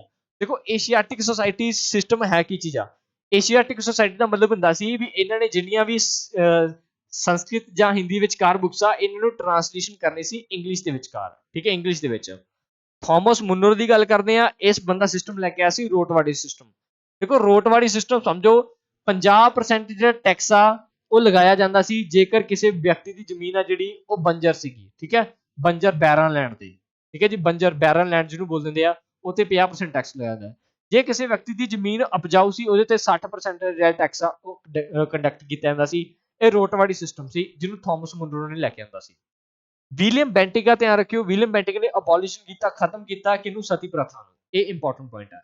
ਲਾਰਡ ਹਾਰਡਿੰਗ ਨੇ ਕੀ ਕੀਤਾ, ਇਹਨੇ ਕੀ ਕੀਤਾ, ਫੀਮੇਲ ਜਦੋਂ ਕੀ ਆ ਜਿਹੜੀਆਂ ਫੀਮੇਲਸ ਹੁੰਦੀਆਂ ਸੀਗੀਆਂ ਉਹਨਾਂ ਨੂੰ ਨਾਲ ਚਲਾ ਦਿੱਤਾ ਜਾਂਦਾ ਸੀ ਆਦਮੀਆਂ ਦੇ, ਉਹਨਾਂ ਨੂੰ ਰੋਕਣ ਦੀ ਕੋਸ਼ਿਸ਼ ਕੀਤੀ ਸੀ, ਠੀਕ ਹੈ ਜੀ, ਇਹ ਧਿਆਨ ਰੱਖਿਓ ਸੈਂਟਰਲ ਏਸ਼ੀਆ ਦੇ ਵਿੱਚ। ਅਗਲਾ ਪ੍ਰਸ਼ਨ ਦੇਖੋ ਡਾਕਟਰਾਈਨ ਆਫ ਲੈਪਸ ਦੀ ਨੀਤੀ ਦੀ ਗੱਲ ਕਰਦੇ ਹਾਂ। ਦੇਖੋ ਉਹਨਾਂ ਨੇ ਕਿਹਾ ਲੈਪਸ ਦੀ ਨੀਤੀ ਇਹਨੂੰ ਕ੍ਰੋਨੋਲੋਜੀਕਲ ਆਰਡਰ ਵਾਈਜ਼ ਚਿੰਦੋ। ਸਭ ਤੋਂ ਪਹਿਲਾਂ ਲੈਪਸ ਦੀ ਨੀਤੀ ਸਮਝੋ ਕੀ ਆ, ਮੰਨ ਲਓ ਜੀ ਆਹ ਇੱਕ ਰਾਜ ਪਾਠ ਹੈ, ਠੀਕ ਹੈ, ਇੱਥੇ ਕੀ ਆ ਰਾਜੇ ਦਾ ਰਾਜ ਆ, ਹੁਣ ਰਾਜੇ ਦੇ ਕੋਲ ਕੋਈ ਸੰਤਾਨ ਹੈ ਨਹੀਂ ਗੀ, ਰਾਜੇ ਦੇ ਕੋਲ ਕੋਈ ਸੰਤਾਨ ਹੈ ਨਹੀਂ ਗੀ। ਹੁਣ ਇਹਨਾਂ ਕੇਸ ਦੇ ਵਿੱਚ ਕੀ ਹੁੰਦਾ ਸੀ ਵੀ ਰਾਜਾ ਜਿਹੜਾ ਉਹ ਕੋਈ ਵੀ ਬੱਚਾ ਉਹਨੂੰ ਗੋਦ ਨਹੀਂ ਲੈ ਸਕਦਾ ਸੀ, जिंदे तहत की है लैब्स नीति के तहत ये सीगा भी ਜਿਹੜੇ ਜਿੰਨਾ ਵੀ ਰਾਜ ਦਾ ਪੂਰਾ ਰਾਜ ਭਾਟ ਆ ਇਹ ਕਿੰਦੇ ਅਧੀਨ ਆ ਜਾਊਗਾ ਇੰਗਲਿਸ਼ ਗਵਰਨਮੈਂਟ ਦੇ ਅਧੀਨ ਆ ਜਾਏਗਾ ਠੀਕ ਹੈ ਇਹ ਲੈਬਸ ਦੀ ਨੀਤੀ ਸੀ ਜਿਹਨੂੰ ਲੈ ਕੇ ਕਹਿੰਦੇ ਦੁਆਰਾ ਆਂਦਾ ਗਿਆ ਸੀ ਡਲਹੌਜ਼ੀ ਦੁਆਰਾ ਲੈ ਕੇ ਆਂਦਾ ਗਿਆ ਸੀ ਠੀਕ ਹੈ ਲਾਰਡ ਡਲਹੌਜ਼ੀ ਦੁਆਰਾ ਲੈ ਕੇ ਆਂਦਾ ਸੀ ਇਹਦੇ ਤਹਿਤ ਇਹਨੇ ਸਭ ਤੋਂ ਪਹਿਲਾਂ ਜਿਹੜਾ ਕਬਜ਼ਾ ਕੀਤਾ ਸੀ ਸਤਾਰਾ ਤੇ ਫਿਰ ਜੈਤਪੁਰ ਤੇ ਸੰਬਲਪੁਰ ਤੇ ਨਾਗਾਪੁਰ ਤੇ ਨਾਗਪੁਰ ਤੇ ਝਾਂਸੀ ਤੇ ਤਾਂ ਇਹਨੂੰ ਕ੍ਰੋਨੋਲੋਜੀਕਲ ਵਾਈਜ਼ ਜੜਨ ਦੀ ਲੋੜ ਨਹੀਂ ਇਹ ਆ ਪਿਆ ਇਹਦਾ ਆਨਸਰ ਠੀਕ ਹੈ ਜੀ ਇਹ ਸਾਰੇ ਲਾਈਨ ਵਾਈਜ਼ ਹੀ ਆ ਬਾਕੀ ਆ ਚੱਕੋ ਸਲਾਈਡ ਈਅਰ ਵੀ ਦੱਸ ਦੇ ਇਹਦੇ ਵਿੱਚ ਜਲਦੀ ਜਲਦੀ ਸਕਰੀਨਸ਼ਾਟ ਮਾਰੋ ਕਹਿੰਦੇ ਜੀ ਸਭ ਤੋਂ ਪਹਿਲਾਂ ਜਿਹੜਾ 17 ਨੂੰ ਕੈਪਚਰ ਕੀਤਾ ਗਿਆ ਸੀ ਦੂਜੇ ਨੰਬਰ ਤੇ ਜੈਤਪੁਰ ਤੀਜੇ ਨੰਬਰ ਤੇ भागबाट उदयपुर झांसी ते नागपुर ये सारे इंपॉर्टेंट पॉइंट ने ठीक है सुना है आज समुद्र को बड़ा गुमान आया है सुना है आज समुद्र को बड़ा गुमान आया है उधर ही ले चलो कश्ती जहां तूफान आया है तूफाना तो डरना नहीं समुद्रा तो डरना नहीं आपां की है लहरां दे नाल नाल तरना ठीक है तो ध्यान रखना बस जुड़े रहना तुसीं नाल नाल ਆਪਾਂ ਇੱਕ ਵਾਰੀ ਰਿਕਾਰਡਿੰਗ ਚੈੱਕ ਕਰ ਲਈਏ ਕਿ ਸਾਰਾ ਕੁਝ ਓਕੇ ਸਾਰਾ ਕੁਝ ਕਲਾਸ ਐਡੀ ਸਹੀ ਚੱਲ ਰਹੀ ਹੈ ਕਿ ਨਹੀਂ ਚੱਲ ਰਹੀ ਸਭ ਕੁਝ ਓਕੇ ਚੱਲ ਰਿਹਾ ਹੈ ਨਾ ਚਲੋ ਜੀ ਹਾਂਜੀ ਅੱਗੇ ਚੱਲਦੇ ਹਾਂ ਜੀ ਲਾਰਡ ਡਲਹੌਜ਼ੀ ਦੀ ਗੱਲ ਕਰਦੇ ਦੇਖੋ ਲਾਰਡ ਡਲਹੌਜ਼ੀ ਜਿਹੜਾ ਇਹਨੇ ਮੋਸਟ ਇੰਪੋਰਟੈਂਟ ਕੰਮ ਕੀਤੇ ਹੈ ਇੰਡੀਆ ਵਿੱਚ ਲਾਰਡ ਡਲਹੌਜ਼ੀ ਨੇ ਕੀ ਕੀਤਾ ਇਹਨੂੰ ਫਾਦਰ ਆਫ ਮਾਡਰਨ ਇੰਡੀਆ ਵੀ ਕਿਹਾ ਜਾਂਦਾ ਠੀਕ ਹੈ ਜੀ ਮਾਡਰਨ ਇੰਡੀਆ ਦਾ ਜਿਹੜਾ ਪਿਤਾਮਾ ਉਹ ਕਿਹਨੂੰ ਕਹਿੰਦਾ ਲਾਰਡ ਡਲਹੌਜ਼ੀ ਨੂੰ ਇਹਨੇ ਡਾਕਟਰਨ ਆਫ ਲੈਬਸ ਨੀਤੀ ਲੈ ਕੇ ਆਇਆ ਸੀ 1848 ਵਿੱਚ ਜੋ ਕਿ ਆ ਇੱਕ ਫਲॉप ਸੀ ਖਤਮ ਸੀ ਠੀਕ ਹੈ ਬਟ ਚੱਲੀ ਵੀ ਸੀਗੀ ਇਹਦੇ ਤਹਿਤ ਨੇ ਬਹੁਤ ਸਾਰੇ ਜਿਹੜੇ ਇੰਡੀਅਨ ਰਾਜ ਸੀ ਉਹਨਾਂ ਤੇ ਕਬਜ਼ਾ ਕੀਤਾ ਸੀ ਇੱਕ ਕਮਿਸ਼ਨ ਲੈ ਕੇ ਆਇਆ ਸੀ ਇਹਨੂੰ ਬੋਲਦੇ ਸੀ ਵੁੱਡ ਡਿਸਪੈਚ ਜਿਹੜਾ ਵੁੱਡ ਡਿਸਪੈਚ ਕਮਿਸ਼ਨ ਸੀ ਇਹ ਪਹਿਲਾ ਐਜੂਕੇਸ਼ਨ ਕਮਿਸ਼ਨ ਸੀ ਧਿਆਨ ਰੱਖਣਾ ਠੀਕ ਹੈ ਜੀ ਐਜੂਕੇਸ਼ਨ ਕਮਿਸ਼ਨ ਆ ਜਿਹੜਾ ਇਹ ਪਹਿਲਾ ਸੀ ਇਹਨੇ ਪੋਸਟ ਆਫਿਸ ਦੀ ਜਿਹੜੀ ਸਕੀਮ ਆ ਜਿਹੜੀ ਸਟਾਰਟ ਕੀਤੀ ਸੀ ਤੇ ਇਸੇ ਤਹਿਤ ਇਹਨੇ ਪਹਿਲੀ ਜਿਹੜੀ ਆ ਪੋਸਟਲ ਸਟੈਂਪ ਆ ਜਿਹੜੀ ਉਹਨੂੰ ਲਾਂਚ ਵੀ ਕੀਤਾ ਸੀ ਠੀਕ ਹੈ ਪੋਸਟਲ ਸਟੈਂਪ ਨੂੰ ਲਾਂਚ ਵੀ ਕੀਤਾ ਸੀ ਇਹਨੇ ਪਹਿਲੀ ਰੇਲਵੇ ਜਿਹੜੀ ਉਹ ਕਨੈਕਟ ਕੀਤੀ ਸੀ ਬੰਬੇ ਤੋਂ ਲੈ ਕੇ ਥਾਣੇ ਤੱਕ ਦੇਖੋ ਬੰਬੇ ਤੋਂ ਲੈ ਕੇ ਜਿਹੜੀ ਥਾਣੇ ਤੱਕ ਰੇਲ ਚੱਲੀ ਸੀ ਇਹਦਾ ਟਾਈਮ ਪੀਰੀਅਡ ਸੀ 16/4/1853 ਈਸਵੀ ਨੂੰ ਜਿਹੜੀ ਹੈ ਇਹ ਟ੍ਰੇਨ ਚੱਲੀ ਸੀ ਇਹ ਡਿਸਟੈਂਸ ਸੀਗਾ ਜੀ 34 ਕਿਲੋਮੀਟਰ ਦਾ ਇਹ ਵੀ ਤੁਸੀਂ ਪੁਆਇੰਟ ਧਿਆਨ ਰੱਖਣਾ 34 ਕਿਲੋਮੀਟਰ ਦਾ ਡਿਸਟੈਂਸ ਸੀ ਇੰਨੇ ਸਮੇਂ ਦੌਰਾਨ ਸੈਕੰਡ ਐਂਗਲੋ ਜਿਹੜਾ ਸਿੱਖ ਵਾਰ ਦੇਖਣ ਨੂੰ ਮਿਲੀ ਸੀ ਫਸਟ ਟੈਲੀਗ੍ਰਾਫ ਲਾਈਨ ਦੇਖੋ ਤਾਰ ਆ ਜਿਹਨੂੰ ਬੋਲਦੇ ਸੀ ਤਾਰ ਪਿਆ ਤਾਰ ਬੋਲਦੇ ਸੀ ਟੈਲੀਗ੍ਰਾਫ ਜਿਨ੍ਹਾਂ ਬੱਚਿਆਂ ਨੇ ਟੈਲੀਗ੍ਰਾਫ ਜਿਹੜੇ ਹਜੇ ਤੱਕ ਜੁਆਇਨ ਨਹੀਂ ਕੀਤਾ ਜਲਦੀ ਜਲਦੀ ਜੁਆਇਨ ਕਰ ਲਓ ਠੀਕ ਹੈ ਨਹੀਂ ਤਾਂ ਇਹੋ ਜਿਹੇ ਜਿਹੜੇ ਇੰਪੋਰਟੈਂਟ ਘੈਂਟ ਫੈਕਟ ਆ ਨਾ ਦੱਸਣੇ ਨਹੀਂ ਮੈਂ ਜਲਦੀ ਠੀਕ ਹੈ ਟੈਲੀਗ੍ਰਾਮ ਚੈਨਲ ਨੂੰ ਜੁਆਇਨ ਕਰ ਲਓ ਜਲਦੀ ਜਲਦੀ ਡਿਸਕ੍ਰਿਪਸ਼ਨ ਦੇ ਵਿੱਚ ਲਿੰਕ ਦਿੱਤਾ ਹੋਇਆ ਪਹਿਲੀ ਟੈਲੀਗ੍ਰਾਫ ਸੇਵਾ ਜਿਹੜੀ ਇਹਨੇ ਸਟਾਰਟ ਕਰੀ ਸੀ ਉਸ ਤੋਂ ਬਾਅਦ ਗੱਲ ਕਰਦੇ ਆ ਇਹਨੇ ਕੀ ਕੀਤਾ ਸੀ ਪਹਿਲਾ ਸਟਾਰਟ ਕੀਤਾ ਸੀ competitive examination for Indian civil service ਵਾਸਤੇ ਇਸ ਬੰਦੇ ਨੇ ਸਟਾਰਟ ਕੀਤਾ ਸੀ ਵਿਡੋ ਰੀਮੈਰਿਜ ਵਿਧਵਾ ਰੀਮੈਰਿਜ ਐਕਟ ਪਾਸ ਕੀਤਾ ਸੀ ਇਹਨੂੰ ਕੀ ਬੋਲਿਆ ਜਾਂਦਾ ਫਾਦਰ ਆਫ ਇੰਡੀਅਨ ਟੈਲੀਗ੍ਰਾਫ ਬੋਲਿਆ ਜਾਂਦਾ ਫਾਦਰ ਆਫ ਇੰਡੀਅਨ ਰੇਲਵੇ ਬੋਲਿਆ ਜਾਂਦਾ father of Indian postal system ਵੀ ਬੋਲਿਆ ਜਾਂਦਾ ਤੇ father of Indian engineering college engineering service ਦੇਖੋ ਇਸ ਬੰਦੇ ਨੇ ਇੱਕ ਇੰਜੀਨੀਅਰਿੰਗ ਕਾਲਜ ਦੀ ਸਥਾਪਨਾ ਕੀਤੀ ਸੀ ਜਿੰਦਾ ਅੱਜਕੱਲ ਨਾਮ ਹੈ IIT ਰੁੜਕੀ ਤਾਂ ਧਿਆਨ ਰੱਖੋ IIT ਜਿਹੜਾ ਰੁੜਕੀ ਹੈ ਇਹਦੀ ਸਥਾਪਨਾ ਕਰਨ ਵਾਲਾ ਕੌਣ ਸੀ ਲਾਰਡ ਡਲਹੌਜ਼ੀ ਸੀ ਇਹ ਸਾਰੇ ਇੰਪੋਰਟੈਂਟ ਪੁਆਇੰਟ ਆ ਯਾਰ ਨੋਟ ਕਰਕੇ ਰੱਖਿਆ ਕਰੋ हो जाए एक हो जाए एक चलो रहने दो अगे अगला क्वेश्चन लॉर्ड मिंटो की गल करते हैं मिंटो का समा 1905 तो लैके 10 तक देखो 1905 तो लैके जो बंगाल की विभाजन होया 1905 के उदों बाद अक्तूबर तो बाद इन्होंने एक मूवमेंट स्टार्ट की सी इन्हू बोलते स्वदेशी मूवमेंट के तहत की होया सी भी जेडे इंडियन लोग सी इन्होंने बायकाट करता सी ठीक है बायकाट जिन्होंने बायकाट करता सी किंदा बायकाट किया सी जिहड़ी भी जिन्नियां भी इंग्लिश अंग्रेजां वालों जिहड़े समान बनाया जांदा सी उन्हां सारियां चीज़ां दा बायकाट भारतीयों वालों इस मूवमेंट के तहत किया गया सी उस तो बाद फाउंडेशन कर दी गई सी मुस्लिम लीग की स्थापना कर दी गई सी 1906 ਦੇ ਵਿੱਚ ਇਹ ਤੁਸੀਂ ਧਿਆਨ ਰੱਖਣਾ ਬਾਏ ਮੁਹੰਮਦ ਅਲੀ ਤੇ ਸ਼ੌਕਤ ਅਲੀ ਠੀਕ ਹੈ ਦੋ ਬ੍ਰਦਰ ਸੀ ਅਲੀ ਬ੍ਰਦਰਸ ਇਹਨਾਂ ਦੁਆਰਾ ਕੀਤੀ ਗਈ ਸੀ ਉਸ ਤੋਂ ਬਾਅਦ ਸੂਰਤ ਆ ਜਿਹੜਾ ਇਹ ਸਪਲਿਟ ਹੋ ਗਿਆ ਸੀ 1907 ਦੇ ਵਿੱਚ ਕਾਂਗਰਸ ਆ ਇਹਦੇ ਦੋ ਧੜੇ ਬਣ ਗਏ ਸੀ ਇੱਕ ਸੀਗਾ ਗਰਮ ਦਲ ਤੇ ਇੱਕ ਸੀਗਾ ਨਰਮ ਦਲ ਠੀਕ ਹੈ ਇਹ ਇੰਪੋਰਟੈਂਟ ਪੁਆਇੰਟ ਨੋਟ ਕਰਕੇ ਰੱਖਿਓ ਨਿਊਜ਼ਪੇਪਰ ਆ ਜਿਹੜਾ ਨਿਊਜ਼ਪੇਪਰ ਐਕਟ 1908 ਦੇ ਵਿੱਚ ਸਭ ਤੋਂ ਪਹਿਲਾਂ ਪਬਲਿਸ਼ ਕੀਤਾ ਗਿਆ ਸੀ ਮਾਰਲੇ ਮਿੰਟੋ ਰਿਫਾਰਮ ਆ ਜਿਹੜੇ 1909 ਦੇ ਵਿੱਚ ਇਹ ਸਭ ਤੋਂ ਪਹਿਲਾਂ ਪ੍ਰੈਜ਼ੈਂਟ ਕੀਤੇ ਗਏ ਠੀਕ ਹੈ ਲਾਰਡ ਕਰਜ਼ਨ ਦੇ ਸਮੇਂ ਦੀ ਗੱਲ ਕਰਦੇ ਆ ਇਹਦੇ ਸਮੇਂ ਦੌਰਾਨ ਡਿਵੀਜ਼ਨ ਆਫ ਬੰਗਾਲ ਹੋਈ ਸੀ ਬੰਗਾਲ ਦਾ ਜਿਹੜਾ ਵਿਭਾਜਨ 1905 ਵਿੱਚ ਕੀਤਾ ਗਿਆ ਸੀ ਲਾਰਡ ਹਾਰਡਿੰਗ ਦੇਖੋ ਲਾਰਡ ਹਾਰਡਿੰਗ ਆ ਜਿਹੜਾ ਇਹਦੇ ਸਮੇਂ ਦੌਰਾਨ ਪਾਰਟੀਸ਼ਨ ਆਫ ਬੰਗਾਲ ਆ ਜਿਹੜੀ ਇਹ ਕੈਂਸਲ ਕਰਤੀ ਸੀ ਠੀਕ ਹੈ ਕੈਂਸਲ ਕਰਤੀ ਸੀ ਬੰਗਾਲ ਦਾ ਵਿਭਾਜਨ ਕਹਿੰਦੇ 2 ਹਿੱਸਿਆਂ ਦੇ ਵਿੱਚ ਵੰਡਿਆ ਨਾ, ਉਹਨੂੰ ਕੈਂਸਲ ਕਰ ਦੋ, ਸਾਨੂੰ ਨਹੀਂ ਚਾਹੀਦਾ। ਇਹਦੇ ਸਮੇਂ ਦੌਰਾਨ ਕੈਂਸਲ ਕਰਤੀ ਸੀ। ਇਹ ਤਾਂ ਵੈਸੇ ਇੱਕ ਮਿੱਠੀ ਗੋਲੀ ਸੀ ਅੰਗਰੇਜ਼ਾਂ ਦੁਆਰਾ, ਜਿਹੜੀ ਕੀ ਹੈ ਇੰਡੀਅਨ ਲੋਕਾਂ ਨੂੰ ਦਿੱਤੀ ਜਾਂਦੀ ਸੀ, ਬਟ ਇਹ ਮਿੱਠੀਆਂ ਗੋਲੀਆਂ ਕਦੋਂ ਤੱਕ ਚੱਲਦੀਆਂ, ਸਭ ਖਤਮ ਹੋ ਗਿਆ ਸੀ, ਮਿੱਠੀ ਮੁੱਠੀ ਗੋਲੀ ਕੋਈ ਵੀ ਨਹੀਂ ਚੱਲੀ ਸੀ। ਉਸ ਤੋਂ ਬਾਅਦ ਟ੍ਰਾਂਸਫਰ ਕਰਤੀ ਸੀ ਕੈਪੀਟਲ ਆ ਜਿਹੜੀ ਕਲਕੱਤਾ ਤੋਂ ਦਿੱਲੀ, ਦਿੱਲੀ ਤੋਂ ਕਲਕੱਤੇ ਆ ਜਿਹੜੀ 1911 ਦੇ ਵਿੱਚ ਕੈਪੀਟਲ ਟ੍ਰਾਂਸਫਰ ਕੀਤੀ ਗਈ ਸੀ। ਇਹ ਤੁਸੀਂ ਮੋਸਟ ਇੰਪੋਰਟੈਂਟ ਪੁਆਇੰਟ ਆ, ਇਹ ਧਿਆਨ ਰੱਖਣਾ, ਠੀਕ ਹੈ। ਬਾਕੀ ਜ਼ਿਆਦਾ ਜਿਹੜੀ ਡਿਟੇਲ ਆ ਉਹ ਹਿਸਟਰੀ ਵਿੱਚ ਵੀ ਦਿੰਨੇ ਆਪਾਂ। ਜਿਨ੍ਹਾਂ ਬੱਚਿਆਂ ਨੇ ਹਜੇ ਤੱਕ ਜਿਹੜਾ ਚੈਨਲ ਨੂੰ ਲਾਈਕ ਨਹੀਂ ਕੀਤਾ, ਸਬਸਕ੍ਰਾਈਬ ਨਹੀਂ ਕੀਤਾ, ਘੰਟੀਆਂ ਨਹੀਂ ਵਜਾਈਆਂ, ਵਜਾ ਦਿਓ ਯਾਰ, ਠੀਕ ਹੈ, ਤਾਂ ਜੋ ਜਿੰਨੇ ਇੰਪੋਰਟੈਂਟ ਨੋਟੀਫਿਕੇਸ਼ਨ ਆ। ਅੱਗੇ ਪਰਮਾਨੈਂਟ ਸੈਟਲਮੈਂਟ ਦੀ ਗੱਲ ਕਰਦੇ ਆ। ਦੇਖੋ ਪਰਮਾਨੈਂਟ ਸੈਟਲਮੈਂਟ ਇਹ ਆ ਵੀ ਪਰਮਾਨੈਂਟ ਦਾ ਮਤਲਬ ਇੱਕ ਵਾਰੀ ਪੈਸਾ ਲੈਣਾ, ਉਸ ਤੋਂ ਬਾਅਦ ਚ ਕੋਈ ਪੈਸਾ ਲੈਣਾ ਨਹੀਂ, ਸਿੱਧਾ ਹੀ ਕਰਤਾ ਸੀ ਇਹਨਾਂ ਨੇ। ਪਰਮਾਨੈਂਟ ਸੈਟਲਮੈਂਟ ਸਿਸਟਮ ਆ ਜਿਹੜਾ, ਇਹਨੂੰ ਲੈ ਕੇ ਕੌਣ ਆਇਆ ਸੀ, ਧਿਆਨ ਰੱਖਿਓ, ਇਹਨੂੰ ਲੈ ਕੇ ਆਇਆ ਸੀ ਕੋਰਨਵਾਲਿਸ। ਪਿੱਛੇ ਵੀ ਮੈਂ ਦੱਸ ਕੇ ਹਟਿਆ, ਕੋਰਨਵਾਲਿਸ ਨੇ ਕੀ ਕੀਤਾ ਸੀ, ਪਰਮਾਨੈਂਟ ਸੈਟਲਮੈਂਟ। ਇਹ ਕਹਿੰਦੇ ਜੀ 11 ਹਿੱਸਿਆਂ ਦੇ ਵਿੱਚੋਂ 10.5 ਬਟਾ ਜਿਹੜਾ 11ਵਾਂ ਹਿੱਸਾ ਉਹ ਅੰਗਰੇਜ਼ੀ ਸਰਕਾਰ ਨੂੰ ਦੇ ਦਿਓ, ਤੇ ਜਿਹੜਾ 1/11ਵਾਂ ਹਿੱਸਾ ਉਹ ਇੱਕ ਕਿਸਾਨ ਨੂੰ ਦੇ ਦਿਓ, ਜਿਹੜਾ ਕਿਸਾਨ ਜ਼ਮੀਨ ਪਾਉਂਦਾ। ਤਾਂ ਇੱਕ ਹਿਸਾਬ ਦੇ ਨਾਲ ਧੱਕਾ ਹੀ ਸੀ, ਜਿਹੜੇ ਅੰਗਰੇਜ਼ ਸੀ ਉਹ ਇੰਡੀਅਨ ਲੋਕਾਂ ਨਾਲ ਧੱਕਾ ਕਰਦੇ ਸੀ, ਤਾਂ ਹੀ ਅੱਜ ਆਪਾਂ ਦਿਨ ਮਨਾ ਰਹੇ ਹਾਂ 15 ਅਗਸਤ 1947। ਆਪਣੇ ਫਰੀडम ਫਾਈਟਰ, ਆਪਣੇ ਜਿਹੜੇ ਆਜ਼ਾਦੀ ਦੇ ਘੁਲਾਟੀਏ ਆ, ਉਹਨਾਂ ਨੇ ਦੇਸ਼ ਨੂੰ ਆਜ਼ਾਦ ਕਰਾਉਣ ਦੇ ਵਿੱਚ ਬੜੀ ਹੀ ਅਹਿਮ ਭੂਮਿਕਾ ਨਿਭਾਈ ਹੈ। ਅੰਗਰੇਜ਼ ਸੌਖੇ ਹਲੀ ਛੱਡਣ ਵਾਲੇ ਨਹੀਂ ਸੀ ਪੰਜਾਬ ਨੂੰ, ਇੰਡੀਆ ਨੂੰ। ਬਹੁਤ ਔਖਾ ਇਹਨਾਂ ਨੇ ਕੀ ਆ, ਇੰਡੀਆ ਤੋਂ ਵੀ ਇੰਨਾ ਕੁ ਧਨ ਦੌਲਤ ਲੁੱਟ ਕੇ ਕੀ ਆਪਦੇ ਘਰ ਭਰ ਲਏ ਇਹਨਾਂ ਨੇ, ਠੀਕ ਹੈ। ਤਾਂ ਧਿਆਨ ਰੱਖਿਓ ਜੇ ਚੀਜ਼ਾਂ। ਆ ਜਾਓ ਸਾਰੇ ਵਾਇਸਰੇ ਕਰ ਲੈਣੇ ਹੁਣ ਆਪਾਂ। ਕਹਿੰਦੇ ਜੀ ਲਾਰਡ ਕੈਨਿੰਗ ਨੇ ਕੀ ਕੀਤਾ ਸੀ, ਅਬੋਲਿਸ਼ਨ ਕਰਤਾ ਸੀ, ਖਤਮ ਕਰਤਾ ਸੀ ਡਾਕਟਰਾਈਨ ਆਫ ਲੈਪਸ ਨੂੰ, ਇੰਪੋਰਟੈਂਟ ਪੁਆਇੰਟ। ਐਲਗਿਨ ਦੇ ਸਮੇਂ ਦੌਰਾਨ ਭਾਬੀ ਮੂਵਮੈਂਟ ਦੀ ਸ਼ੁਰੂਆਤ ਹੋਈ ਸੀ। ਲਾਰਡ ਲਾਰੈਂਸ ਦੀ ਗੱਲ ਕਰਦੇ ਆ, ਇਹਦੇ ਸਮੇਂ ਦੌਰਾਨ ਹਾਈ ਕੋਰਟ ਕਲਕੱਤਾ, ਮਦਰਾਸ ਤੇ ਬੰਬੇ ਵਿੱਚ ਕੀ ਹਾਈ ਕੋਰਟ ਦੀ ਸਥਾਪਨਾ ਕੀਤੀ 1800 ਇਹਦੇ ਵਿੱਚ 1862 ਦੇ ਵਿੱਚ, ਠੀਕ ਹੈ, ਆ ਧਿਆਨ ਰੱਖਿਓ। ਚਲੋ ਜੀ, ਉਸ ਤੋਂ ਬਾਅਦ ਮਾਇਓ ਦੀ ਗੱਲ ਕਰਦੇ। ਦੇਖੋ ਮਾਇਓ ਬੜਾ ਮਾਇਆ ਕਰਦਾ ਸੀ, ਪੈਸਾ ਬਹੁਤ ਸੀ। ਦੇਖੋ ਮਾਇਓ ਦੇ ਸਮੇਂ ਦੌਰਾਨ ਕੀ ਹੁੰਦਾ, ਇਹਦੇ ਨਾਲ ਫਾਈਨੈਂਸ਼ੀਅਲ ਡਿਸਟ੍ਰੀਬਿਊਸ਼ਨ ਆ ਜਿਹੜੀ ਉਹ ਸੈਂਟਰ ਗਵਰਨਮੈਂਟ ਤੇ ਸਟੇਟ ਗਵਰਨਮੈਂਟ ਵਿਚਕਾਰ ਵੱਖਰੀ ਕਰ ਦਿੱਤੀ ਗਈ। ਸੈਂਟਰ ਗਵਰਨਮੈਂਟ ਵਿਚਕਾਰ ਪੈਸਿਆਂ ਦੀ ਜ਼ਿੰਮੇਵਾਰੀ ਹੈ ਜਿਹੜੀ ਵੱਖਰੀ ਕਰਤੀ ਸੀ, ਸੈਂਟਰ ਗਵਰਨਮੈਂਟ ਦੇ ਵਿਚਕਾਰ ਵੱਖਰੀ। ਉਸ ਤੋਂ ਬਾਅਦ ਇਹਦੇ ਸਮੇਂ ਦੌਰਾਨ ਪਹਿਲਾ ਜਿਹੜਾ ਸੈਂਸਸ ਆ ਕੰਡਕਟ ਕੀਤਾ ਗਿਆ ਸੀ, ਬਟ ਇਹ ਫੁੱਲ ਫਲੈਜ ਨਹੀਂ ਸੀ। ਧਿਆਨ ਰੱਖਿਓ, ਜਿਹੜਾ ਫੁੱਲ ਫਲੈਜ ਸੀ ਉਹ ਲਾਰਡ ਰਿਪਨ ਨੇ ਕੰਡਕਟ ਕਰਵਾਇਆ ਸੀ। 1881 ਈਸਵੀ। ਇਹ ਇੰਪੋਰਟੈਂਟ ਪੁਆਇੰਟ। ਮਾਇਓ ਕਾਲਜ ਦੀ ਸਥਾਪਨਾ ਕੀਤੀ ਗਈ ਸੀ। ਦੇਖੋ ਮਾਇਓ ਕਾਲਜ ਦੇ ਵਿੱਚ ਇਹਨੇ ਕੀ ਕੀਤਾ ਸੀ, ਜਿਹੜੇ ਬੱਚੇ ਹੁੰਦੇ ਸੀ ਰਾਇਲ ਐਲਾਈਟ, ਜਿਵੇਂ ਮੰਨ ਲਓ ਜਿਵੇਂ ਬੱਚੇ ਰਾਜਿਆਂ ਦੇ ਰਾਣੀਆਂ ਦੇ ਬੱਚੇ ਹੁੰਦੇ ਸੀ, ਉਹਨਾਂ ਨੂੰ ਇਹਨਾਂ ਸਕੂਲਾਂ ਦੇ ਵਿੱਚ ਪੜ੍ਹਾਇਆ ਜਾਂਦਾ ਸੀ। ਇਹ ਪੁਆਇੰਟ ਨੋਟ ਕਰਨਾ। ਲਾਰਡ ਮਾਇਓ ਆ ਜਿਹੜਾ, ਇਹ ਓਨਲੀ ਵਾਇਸਰਾਏ ਆ ਜਿੰਦੀ ਭਾਰਤ ਦੇ ਵਿੱਚ ਕੀ ਆ ਮੌਤ ਹੋਈ ਸੀ। ਇਹਨੂੰ ਭਾਰਤ ਦੇ ਵਿੱਚ ਮਾਰਿਆ ਗਿਆ ਸੀ। ਕਿਹਨੇ ਮਾਰਿਆ ਸੀ, ਸ਼ੇਲ ਅਲੀ ਅਫਰੀਦੀ। ਦੇਖੋ ਸ਼ੇਲ ਅਲੀ ਅਫਰੀਦੀ ਹੈ ਨਾ, ਇਹ ਅੰਡੇਮਾਨ ਨਿਕੋਬਾਰ ਦੇ ਵਿੱਚ ਜੇਲ੍ਹ ਦੇ ਵਿੱਚ ਕੈਦ ਸੀਗਾ। ਅੰਡੇਮਾਨ ਜੇਲ੍ਹ ਦੇ ਵਿੱਚੋਂ ਇਹ ਭੱਜ ਕੇ ਕਿੱਥੇ ਆ ਗਿਆ ਸੀ, ਪੋਰਟ ਬਲੇਅਰ ਜਿਹੜੀ ਕੈਪੀਟਲ ਉੱਥੇ ਗਿਆ, ਉੱਥੇ ਹੀ ਫਿਰਦਾ ਸੀ ਮਾਇਓ।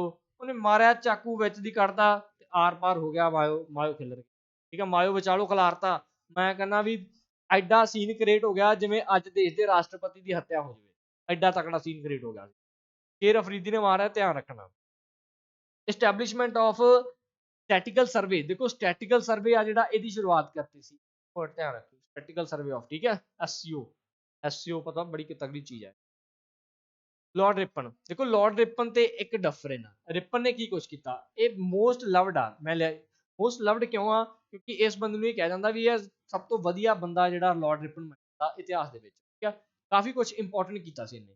ਕੀ ਕੀਤਾ ਸੀ, ਕਹਿੰਦੇ ਇਹਨੇ ਰਿਪੀਲ ਕਰਤਾ ਸੀ ਕਿਹੜਾ, ਇੱਕ ਵਰਨੈਕੂਲਰ ਐਕਟ। ਵਰਨੈਕੂਲਰ ਐਕਟ ਦਾ ਮਤਲਬ ਆ ਪ੍ਰੈਸ ਦੀ ਆਜ਼ਾਦੀ ਤੇ ਰੋਕ ਜਿਹੜੀ ਲਗਾਤੀ ਗਈ ਸੀ, ਬਟ ਇਹਨੇ ਕੀ ਕਰਤਾ ਸੀ, ਖਤਮ ਕਰਤਾ ਸੀ ਪ੍ਰੈਸ ਨੂੰ, ਪੂਰਨ ਰੂਪ ਵਿੱਚ ਆਜ਼ਾਦ ਕਰਤਾ ਸੀ। ਇਹਨੂੰ ਕੀ ਬੋਲਿਆ ਜਾਂਦਾ, ਲੋਕਲ ਸੈਲਫ ਗਵਰਨਮੈਂਟ ਦਾ ਪਿਤਾਮਾ ਬੋਲਿਆ ਜਾਂਦਾ। ਕਿਉਂ, ਕਿਉਂਕਿ ਇਸ ਬੰਦੇ ਨੇ ਪੰਚਾਇਤੀ ਰਾਜ ਸਿਸਟਮ ਆ ਜਿਹੜਾ ਉਹ ਪਹਿਲੀ ਵਾਰ ਲੈ ਕੇ ਆਉਂਦਾ। ਇਹਨੂੰ ਤਾਂ ਕਰਕੇ father of local self government ਵੀ ਕਿਹਾ ਜਾਂਦਾ। 2 ਯੂਨੀਵਰਸਿਟੀਆਂ ਬਣਾਈਆਂ ਸੀ ਇਹਨੇ। ਪੰਜਾਬ ਯੂਨੀਵਰਸਿਟੀ ਮੋਸਟ ਇੰਪੋਰਟੈਂਟ ਆ, 1884 ਈਸਵੀ ਦੇ ਵਿਚਕਾਰ ਕਿਹਨੇ ਬਣਾਈ ਸੀ, ਲਾਰਡ ਰਿਪਨ ਨੇ ਬਣਾਈ ਸੀ 1884। ਤੇ ਦੂਜੀ ਬਣਾਈ ਸੀ ਇਲਾਹਾਬਾਦ ਯੂਨੀਵਰਸਿਟੀ 1887 ਚ। 1887 ਤੇ 84 2 ਯੂਨੀਵਰਸਿਟੀਆਂ ਲਾਰਡ ਰਿਪਨ ਨੇ ਬਣਾਈਆਂ ਤਾਂ ਕਰਕੇ, ਠੀਕ ਹੈ ਜੀ। ਉਸ ਤੋਂ ਬਾਅਦ ਇਹ ਕੀ ਹੈ ਜੀ, ਇੱਕ ਬਿੱਲ ਲੈ ਕੇ ਆਇਆ ਸੀ। ਇਸ ਬਿੱਲ ਨੂੰ ਬੋਲਦੇ ਸੀ ਐਲਬਰਟ ਬਿੱਲ। ਐਲਬਰਟ ਉਹ ਗੋਰਿਆਂ ਵਾਲਾ ਐਲਬਰਟ, ਉਹੀ ਐਲਬਰਟ ਬਿੱਲ, ਠੀਕ ਹੈ। ਐਲਬਰਟ ਲੈ ਕੇ ਆਇਆ ਸੀ, ਐਲਬਰਟ ਬਿੱਲ ਲੈ ਕੇ ਆਇਆ ਸੀ। ਇਹਦੇ ਤਹਿਤ ਕੀ ਹੁੰਦਾ ਸੀ, ਜਿਹੜੇ ਭਾਰਤੀ ਜੱਜ ਸੀ ਨਾ ਉਹ ਅੰਗਰੇਜ਼ਾਂ ਨੂੰ ਵੀ ਸਜ਼ਾ ਸੁਣਾ ਸਕਦੇ ਸੀ। ਪਹਿਲਾਂ ਜਿਹੜੇ ਇੰਗਲਿਸ਼ ਜੱਜ ਹੁੰਦੇ ਸੀ ਉਹ ਸਿਰਫ ਉਹ ਭਾਰਤੀਆਂ ਨੂੰ ਵੀ ਸਜ਼ਾ ਸੁਣਾ ਸਕਦੇ ਸੀ ਤੇ ਉਹ ਗੋਰਿਆਂ ਨੂੰ ਵੀ ਸਜ਼ਾ ਸੁਣਾਉਂਦੇ ਸੀ। ਹੁਣ ਇਸ ਬੰਦੇ ਨੇ ਬਿੱਲ ਦੇ ਵਿੱਚ ਇਹ ਲੈ ਕੇ ਆਂਦਾ ਵੀ ਜਿਹੜੇ ਇੰਡੀਅਨ ਜੱਜ ਆ, ਜੇ ਕੋਈ ਅੰਗਰੇਜ਼ ਬੰਦਾ ਕੋਈ ਕ੍ਰਾਈਮ ਕਰੂਗਾ ਤਾਂ ਉਹ ਅੰਗਰੇਜ਼ ਨੂੰ ਵੀ ਸਜ਼ਾ ਸੁਣਾ ਸਕਦੇ ਆ ਭਾਰਤੀ ਜੱਜ, ਠੀਕ ਹੈ। ਇਹ ਪੁਆਇੰਟ ਤੁਸੀਂ ਨੋਟ ਰੱਖਣਾ। ਇਹਨੇ ਕਮੇਟੀ ਬਣਾਈ ਸੀ ਇੱਕ ਹੰਟਰ ਕਮਿਸ਼ਨ। ਦੇਖੋ ਜਿਹੜਾ ਹੰਟਰ ਕਮਿਸ਼ਨ ਆ ਇਹ ਇੱਕ ਐਜੂਕੇਸ਼ਨ ਕਮਿਸ਼ਨ ਸੀਗਾ। ਮੈਨੂੰ ਪਤਾ ਬਹੁਤ ਸਾਰੇ ਬੱਚੇ ਜਿਹੜੇ ਕਨਫਿਊਜ਼ ਹੋਣਗੇ। ਇਹ ਹੰਟਰ ਕਮਿਸ਼ਨ ਆਇਆ ਸੀ 1882 ਦੇ ਵਿਚਕਾਰ। ਤੇ ਇੱਕ ਹੰਟਰ ਕਮੇਟੀ ਆ, ਧਿਆਨ ਰੱਖਿਓ, ਇੱਕ ਕੀ ਆ ਹੰਟਰ ਕਮੇਟੀ ਆ, ਇਹ ਤੁਸੀਂ ਧਿਆਨ ਰੱਖਣਾ। ਜਿਹੜੀ ਹੰਟਰ ਕਮੇਟੀ ਆ ਇਹ ਆਈ ਸੀ 1919 ਦੇ ਵਿੱਚ। ਇਹ ਕਾਹਦੇ ਵਾਸਤੇ ਆਈ ਸੀ? ਜਲਿਆਂਵਾਲਾ ਬਾਗ ਆ ਜਿਹੜਾ ਹੱਤਿਆਕਾਂਡ ਹੋਇਆ ਸੀ 1919 ਦੇ ਵਿੱਚ ਸਾਕਾ, ਉਹਦੀ ਜਾਂਚ ਪੜਤਾਲ ਵਾਸਤੇ ਹੰਟਰ ਕਮੇਟੀ ਦਾ ਗਠਨ ਕੀਤਾ ਗਿਆ ਸੀ। ਇਹ ਮੋਸਟ ਇੰਪੋਰਟੈਂਟ ਪੁਆਇੰਟ। ਨੈਕਸਟ ਗੱਲ ਕਰਦੇ ਆ ਡਫਰਿਨ ਦੀ। ਜਿਹੜਾ ਬੰਦਾ ਡਫਰ ਆ ਯਾਰ ਉਹਨੇ ਵੱਡਾ ਕੰਮ ਕਰਤਾ। ਇਹਨੇ ਕੀ ਕਰਤਾ? ਇੰਡੀਅਨ ਨੈਸ਼ਨਲ ਕਾਂਗਰਸ ਦੀ ਸਥਾਪਨਾ ਕਰਤੀ। ਕਦੋਂ? 1885 ਦੇ ਵਿੱਚ। ਇੰਡੀਅਨ ਨੈਸ਼ਨਲ ਕਾਂਗਰਸ ਦੇ ਹੀ ਆਜ਼ਾਦੀ ਦੀ ਭੂਮਿਕਾ ਨਿਭਾਈ ਹੈ। ਸਭ ਤੋਂ ਵੱਡੀ ਪਾਰਟੀ ਉੱਭਰ ਕੇ ਨਿਕਲ ਕੇ ਆਈ ਸੀ ਇਹ। ਠੀਕ ਹੈ ਜੀ, ਆ ਜਾਓ ਅੱਗੇ। ਕਹਿੰਦੇ ਲਾਰਡ ਹਾਰਡਿੰਗ ਦੇ ਚੈਮਸਫੋਰਡ ਦੀ ਗੱਲ ਕਰਦੇ ਆ। ਲਾਰਡ ਹਾਰਡਿੰਗ ਆ ਜਿਹੜਾ ਇਹ 1910 ਤੋਂ ਲੈ ਕੇ 1916 ਤੱਕ ਦਾ ਇਹਦਾ ਟਾਈਮ ਪੀਰੀਅਡ ਸੀਗਾ। ਇਹਦੇ ਸਮੇਂ ਦੌਰਾਨ ਜਿਹੜੀ ਕੈਪੀਟਲ ਰਾਜਧਾਨੀ ਉਹਨੂੰ ਟ੍ਰਾਂਸਫਰ ਕਰ ਦਿੱਤਾ ਗਿਆ ਸੀ ਕਲਕੱਤਾ ਤੋਂ ਦਿੱਲੀ ਦੇ ਵਿਚਕਾਰ। ਤੇ ਜਿਹੜੀ ਹਿੰਦੂ ਮਹਾਸਭਾ, ਧਿਆਨ ਰੱਖਿਓ, ਹਿੰਦੂ ਮਹਾਸਭਾ ਇਹਦੀ ਸਥਾਪਨਾ ਕਰਤੀ ਸੀ ਕਿੰਨੇ? ਮਦਨ ਮੋਹਨ ਮਾਲਵੀਆ ਨੇ। ਜਿਹੜੇ ਮਦਨ ਮੋਹਨ ਮਾਲਵੀਆ ਇਹਨਾਂ ਨੂੰ ਮਹਾਮਾਨਯ ਵੀ ਕਿਹਾ ਜਾਂਦਾ ਹੈ। ਠੀਕ ਹੈ, ਮਹਾਮਾਨਯ ਟਾਈਟਲ ਆ, ਮਹਾਮਾਨਯ ਵੀ ਕਿਹਾ ਜਾਂਦਾ। ਚੈਮਸਫੋਰਡ ਦੀ ਗੱਲ ਕਰਦੇ ਆ। ਚੈਮਸਫੋਰਡ ਦੀ ਗੱਲ ਕਰ ਲਈਏ, ਚਲੋ ਕਰ ਲੈਂਦੇ। ਇਹਦਾ ਟਾਈਮ ਪੀਰੀਅਡ ਸੀ 16 ਤੋਂ ਲੈ ਕੇ 21 ਤੱਕ ਦਾ। ਦੇਖੋ ਲਾਰਡ ਜਿਹੜਾ ਚੈਮਸਫੋਰਡ ਸੀਗਾ ਇਹਦੇ ਸਮੇਂ ਦੌਰਾਨ ਮੋਸਟ ਇੰਪੋਰਟੈਂਟ ਕੀ ਦੇਖਣ ਨੂੰ ਮਿਲਿਆ ਆਪਾਂ ਨੂੰ? ਜਿਹੜਾ ਲਾਰਡ ਚੈਮਸਫੋਰਡ ਸੀਗਾ ਇਹਦੇ ਸਮੇਂ ਦੌਰਾਨ, ਧਿਆਨ ਰੱਖਿਓ, ਲਾਰਡ ਚੈਮਸਫੋਰਡ ਦੇ ਸਮੇਂ ਦੌਰਾਨ ਇੱਕ ਹੋਮ ਰੂਲ ਮੂਵਮੈਂਟ ਦੀ ਸ਼ੁਰੂਆਤ ਹੋਈ ਸੀ। ਇਹ ਹੋਮ ਰੂਲ ਮੂਵਮੈਂਟ ਆ, ਇਹਨੂੰ ਸਟਾਰਟ ਕੀਤਾ ਗਿਆ ਸੀ ਐਨੀ ਬੈਸੈਂਟ ਦੁਆਰਾ। ਐਨੀ ਬੈਸੈਂਟ ਦੁਆਰਾ ਸਟਾਰਟ ਕੀਤਾ ਗਿਆ ਸੀ। ਤੇ ਜਿਹੜੀ ਦੂਜੀ ਇੰਡੀਅਨ ਵੱਲੋਂ ਸੀ ਇਹ ਸੀਗੇ ਜੀ ਬਾਲ ਗੰਗਾਧਰ ਤਿਲਕ। ਇਹਨਾਂ ਦੋਨਾਂ ਨੇ ਮੂਵਮੈਂਟ ਸਟਾਰਟ ਕੀਤੀ ਸੀ। ਇਹ ਮੂਵਮੈਂਟ ਐਡੇ ਵੱਡੇ ਲੈਵਲ ਤੇ ਪਹੁੰਚ ਗਈ ਸੀ ਕਿ ਅੰਗਰੇਜ਼ਾਂ ਨੂੰ, ਜਿਹੜੇ ਭਾਰਤੀ ਲੋਕ ਸੀ ਉਹਨਾਂ ਨੂੰ ਕੰਟਰੋਲ ਕਰਨਾ ਔਖਾ ਹੋ ਗਿਆ ਸੀ। ਜਿਸ ਤੋਂ ਬਾਅਦ ਇੱਕ ਐਕਟ ਨਿਕਲ ਕੇ ਆਇਆ ਸੀ, ਇਹਨੂੰ ਬੋਲਦੀ ਸੀ ਰੌਲਟ ਐਕਟ। ਦੇਖੋ ਰੌਲਟ ਐਕਟ ਉਹ ਹੋਮ ਰੂਲ ਮੂਵਮੈਂਟ ਵਾਸਤੇ ਆਇਆ ਸੀ, ਜਿਹਦੇ ਤਹਿਤ ਪੰਜਾਬ ਦੇ ਵਿੱਚੋਂ ਸੈਫੂਦੀਨ ਕਿਚਲੂ, ਧਿਆਨ ਰੱਖਿਓ, ਡਾਕਟਰ ਸਤਿਆਪਾਲ ਤੇ ਡਾਕਟਰ ਸੈਫੂਦੀਨ ਕਿਚਲੂ, ਠੀਕ ਹੈ, ਕਿਚਲੂ, ਇਹਨਾਂ ਦੋਨਾਂ ਨੂੰ ਕੀ ਆ ਅਰੈਸਟ ਕਰ ਲਿਆ ਗਿਆ ਸੀ। ਤੇ ਤਾਂ ਕਰਕੇ ਜਲਿਆਂਵਾਲਾ ਬਾਗ ਉਸ ਤੋਂ ਬਾਅਦ ਹੱਤਿਆਕਾਂਡ ਹੋਇਆ ਸੀ। ਉਹ ਸਾਰੀ ਸਟੋਰੀ ਹਿਸਟਰੀ ਦੇ ਵਿੱਚ। ਮੌਂਟੇਕ ਚੈਮਸਫੋਰਡ ਰਿਫਾਰਮ ਆਏ ਸੀ 1919 ਦੇ ਵਿੱਚ। ਆ ਸਾਰੇ ਇੰਪੋਰਟੈਂਟ ਪੁਆਇੰਟ ਹੈ। ਲਾਰਡ ਰੀਡਿੰਗ ਦੀ ਗੱਲ ਕਰਦੇ ਆ। ਦੇਖੋ ਲਾਰਡ ਰੀਡਿੰਗ ਦੀ ਗੱਲ ਕਰਦੇ ਆ 1921 ਤੋਂ ਲੈ ਕੇ 26 ਤੱਕ ਦਾ ਟਾਈਮ ਆ। ਸਵਰਾਜ ਪਾਰਟੀ ਦਾ ਗਠਨ ਕੀਤਾ ਗਿਆ ਸੀ। ਕਿੰਦੇ ਦੁਆਰਾ? ਧਿਆਨ ਰੱਖਿਓ, ਸਵਰਾਜ ਪਾਰਟੀ ਬਣੀ ਸੀ 1923 ਦੇ ਵਿੱਚ। ਕਿੰਦੇ ਦੁਆਰਾ ਬਣਾਈ ਗਈ ਸੀ? ਤੇ ਧਿਆਨ ਰੱਖਿਓ CR ਦਾਸ ਤੇ ਦੂਜੇ ਪਰਸਨ ਸੀਗੇ ਤੁਹਾਡੇ ਮੋਤੀਲਾਲ ਨਹਿਰੂ। ਧਿਆਨ ਰੱਖਣਾ ਇਹ ਦੋਨੇ ਪੁਆਇੰਟ। ਠੀਕ ਹੈ ਜੀ। ਉਸ ਤੋਂ ਬਾਅਦ ਲਾਰਡ ਇਰਵਿਨ ਸੀਗਾ। ਇਹਦੇ ਸਮੇਂ ਦਾ ਫੇਮਸ ਚੌਰੀ ਚੌਰਾ ਕੇਸ ਵੀ ਹੋਇਆ ਸੀ। ਚੌਰੀ ਚੌਰਾ ਕੇਸ ਕਿੱਥੇ ਆ? ਲਖਨਊ ਦੇ ਵਿੱਚ ਹੋਇਆ ਸੀ, ਉੱਤਰ ਪ੍ਰਦੇਸ਼। ਇਹਦੇ ਤਹਿਤ ਜਿਹੜੇ 22 ਪੁਲਿਸਮੈਨ ਆ ਜਿਹੜੇ ਉਹਨਾਂ ਨੂੰ ਮਾਰ ਦਿੱਤਾ ਗਿਆ ਸੀ। 1922 ਦੇ ਵਿੱਚ ਕੇਸ ਹੋਇਆ ਸੀ, 4 ਫਰਵਰੀ ਇਹਦੀ ਡੇਟ ਆ। ਜਿਹੜੇ 22 ਪੁਲਿਸਮੈਨ ਆ, ਦੇਖੋ ਮੰਨ ਲਓ ਕਿ ਆਹ ਪੁਲਿਸ ਸਟੇਸ਼ਨ ਹੈ। ਪੁਲਿਸ ਸਟੇਸ਼ਨ ਦੇ ਬਾਹਰ ਕੀ ਹੈ? ਇੱਕ ਦਰਵਾਜ਼ਾ ਸੀ। ਇਸ ਦਰਵਾਜ਼ੇ ਨੂੰ ਬਾਹਰੋਂ ਜਿੰਦਾ ਲਗਾ ਦਿੱਤਾ ਗਿਆ। ਬਾਕੀ ਆਸੇ ਪਾਸੇ ਇਹਨਾਂ ਨੇ ਮਿੱਟੀ ਦਾ ਤੇਲ ਛਿੜਕਤਾ ਸੀ। ਇਹਦੇ ਵਿੱਚ 22 ਤੋਂ 23 ਪੁਲਿਸਮੈਨ ਸੀ ਜਿਨ੍ਹਾਂ ਦੀ ਕੀ ਆ ਵਿੱਚੇ ਜਲ ਕੇ ਮੌਤ ਹੋ ਗਈ ਸੀ। ਇਹ ਇੰਪੋਰਟੈਂਟ ਪੁਆਇੰਟ। ਲਾਰਡ ਇਰਵਿਨ ਦੀ ਗੱਲ ਕਰਦੇ ਆ। ਇਹਦੇ ਸਮੇਂ ਦੌਰਾਨ ਸਿਵਲ ਡਿਸਓਬੀਡੀਐਂਸ ਮੂਵਮੈਂਟ ਚੱਲਿਆ ਸੀ, ਜਿਹਨੂੰ ਆਪਾਂ ਡਾਂਡੀ ਮਾਰਚ ਵੀ ਕਹਿ ਦਿੰਦੇ ਹਾਂ। ਠੀਕ ਹੈ, ਇਹ ਮੂਵਮੈਂਟ ਹੋਈ ਸੀ 1930 ਦੇ ਵਿੱਚ। ਇਸ ਮੂਵਮੈਂਟ ਜਦੋਂ ਸਟਾਰਟ ਕੀਤੀ ਗਈ ਸੀ ਇਹ ਸਾਬਰਮਤੀ ਆਸ਼ਰਮ ਤੋਂ ਲੈ ਕੇ ਡਾਂਡੀ ਤੱਕ ਜਾਣੀ ਸੀ। ਠੀਕ ਹੈ ਜੀ। ਤੇ ਇਹ ਮੂਵਮੈਂਟ ਦੀ ਗੱਲ ਕਰਦੇ ਆ, ਇਹ ਮੂਵਮੈਂਟ ਆ ਜਿਹੜੀ ਡਾਂਡੀ ਮਾਰਚ ਦੀ ਸਟਾਰਟ ਹੋਈ ਸੀਗੀ।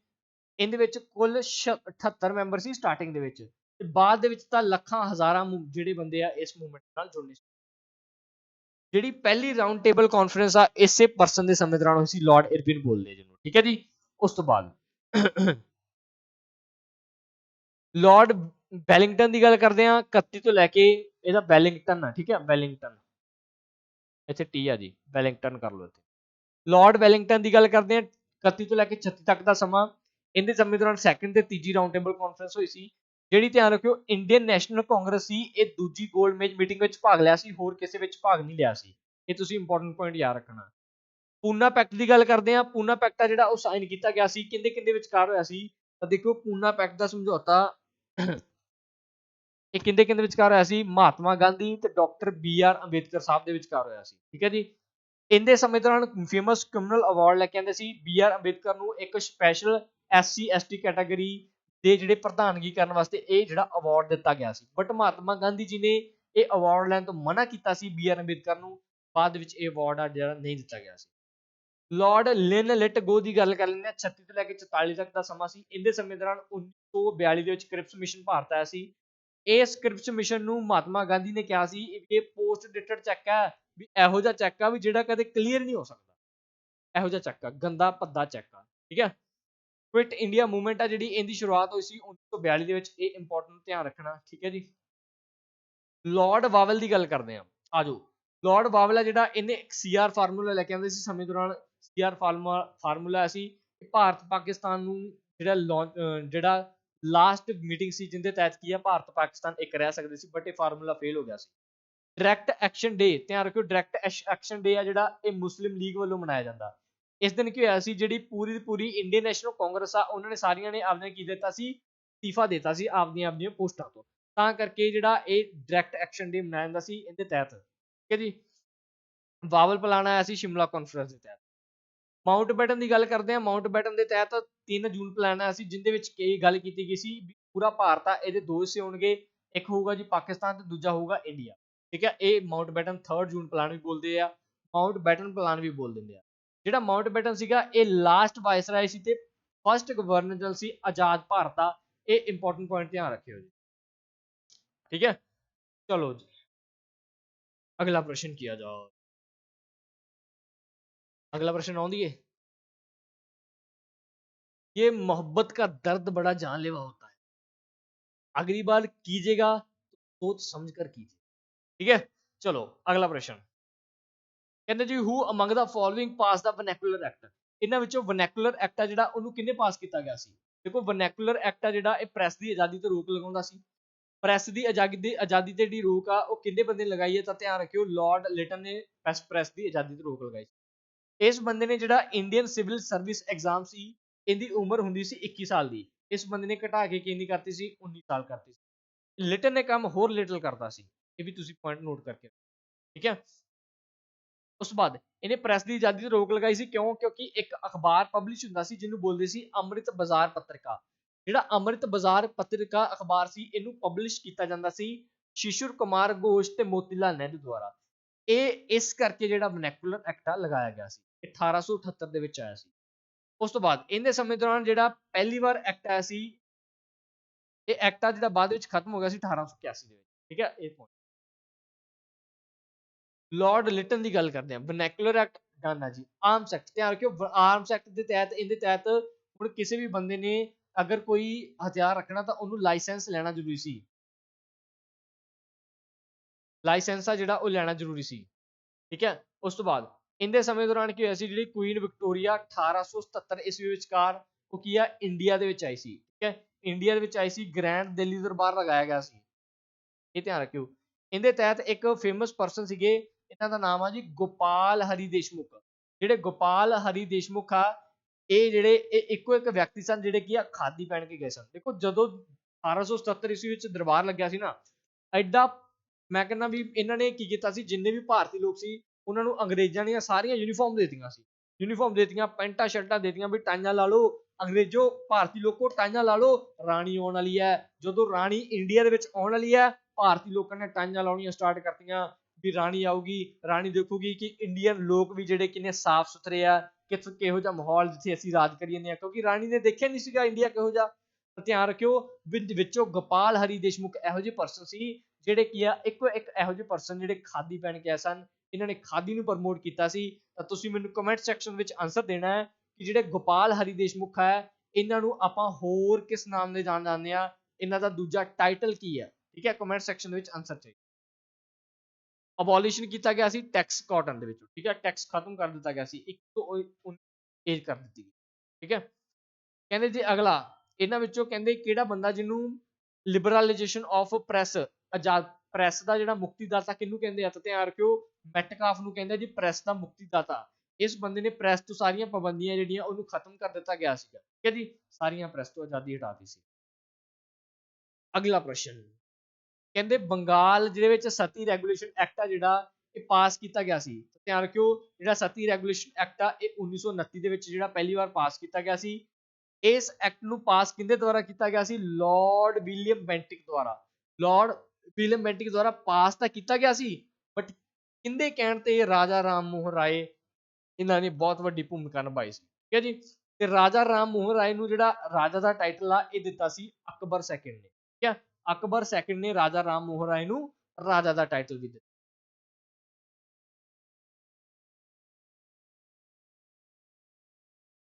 क्वेश्चन पढ़ो, आंसर करो जल्दी जल्दी जल्दी सर। सबसिडरी अलायंस पिछे करवा के आया मैं।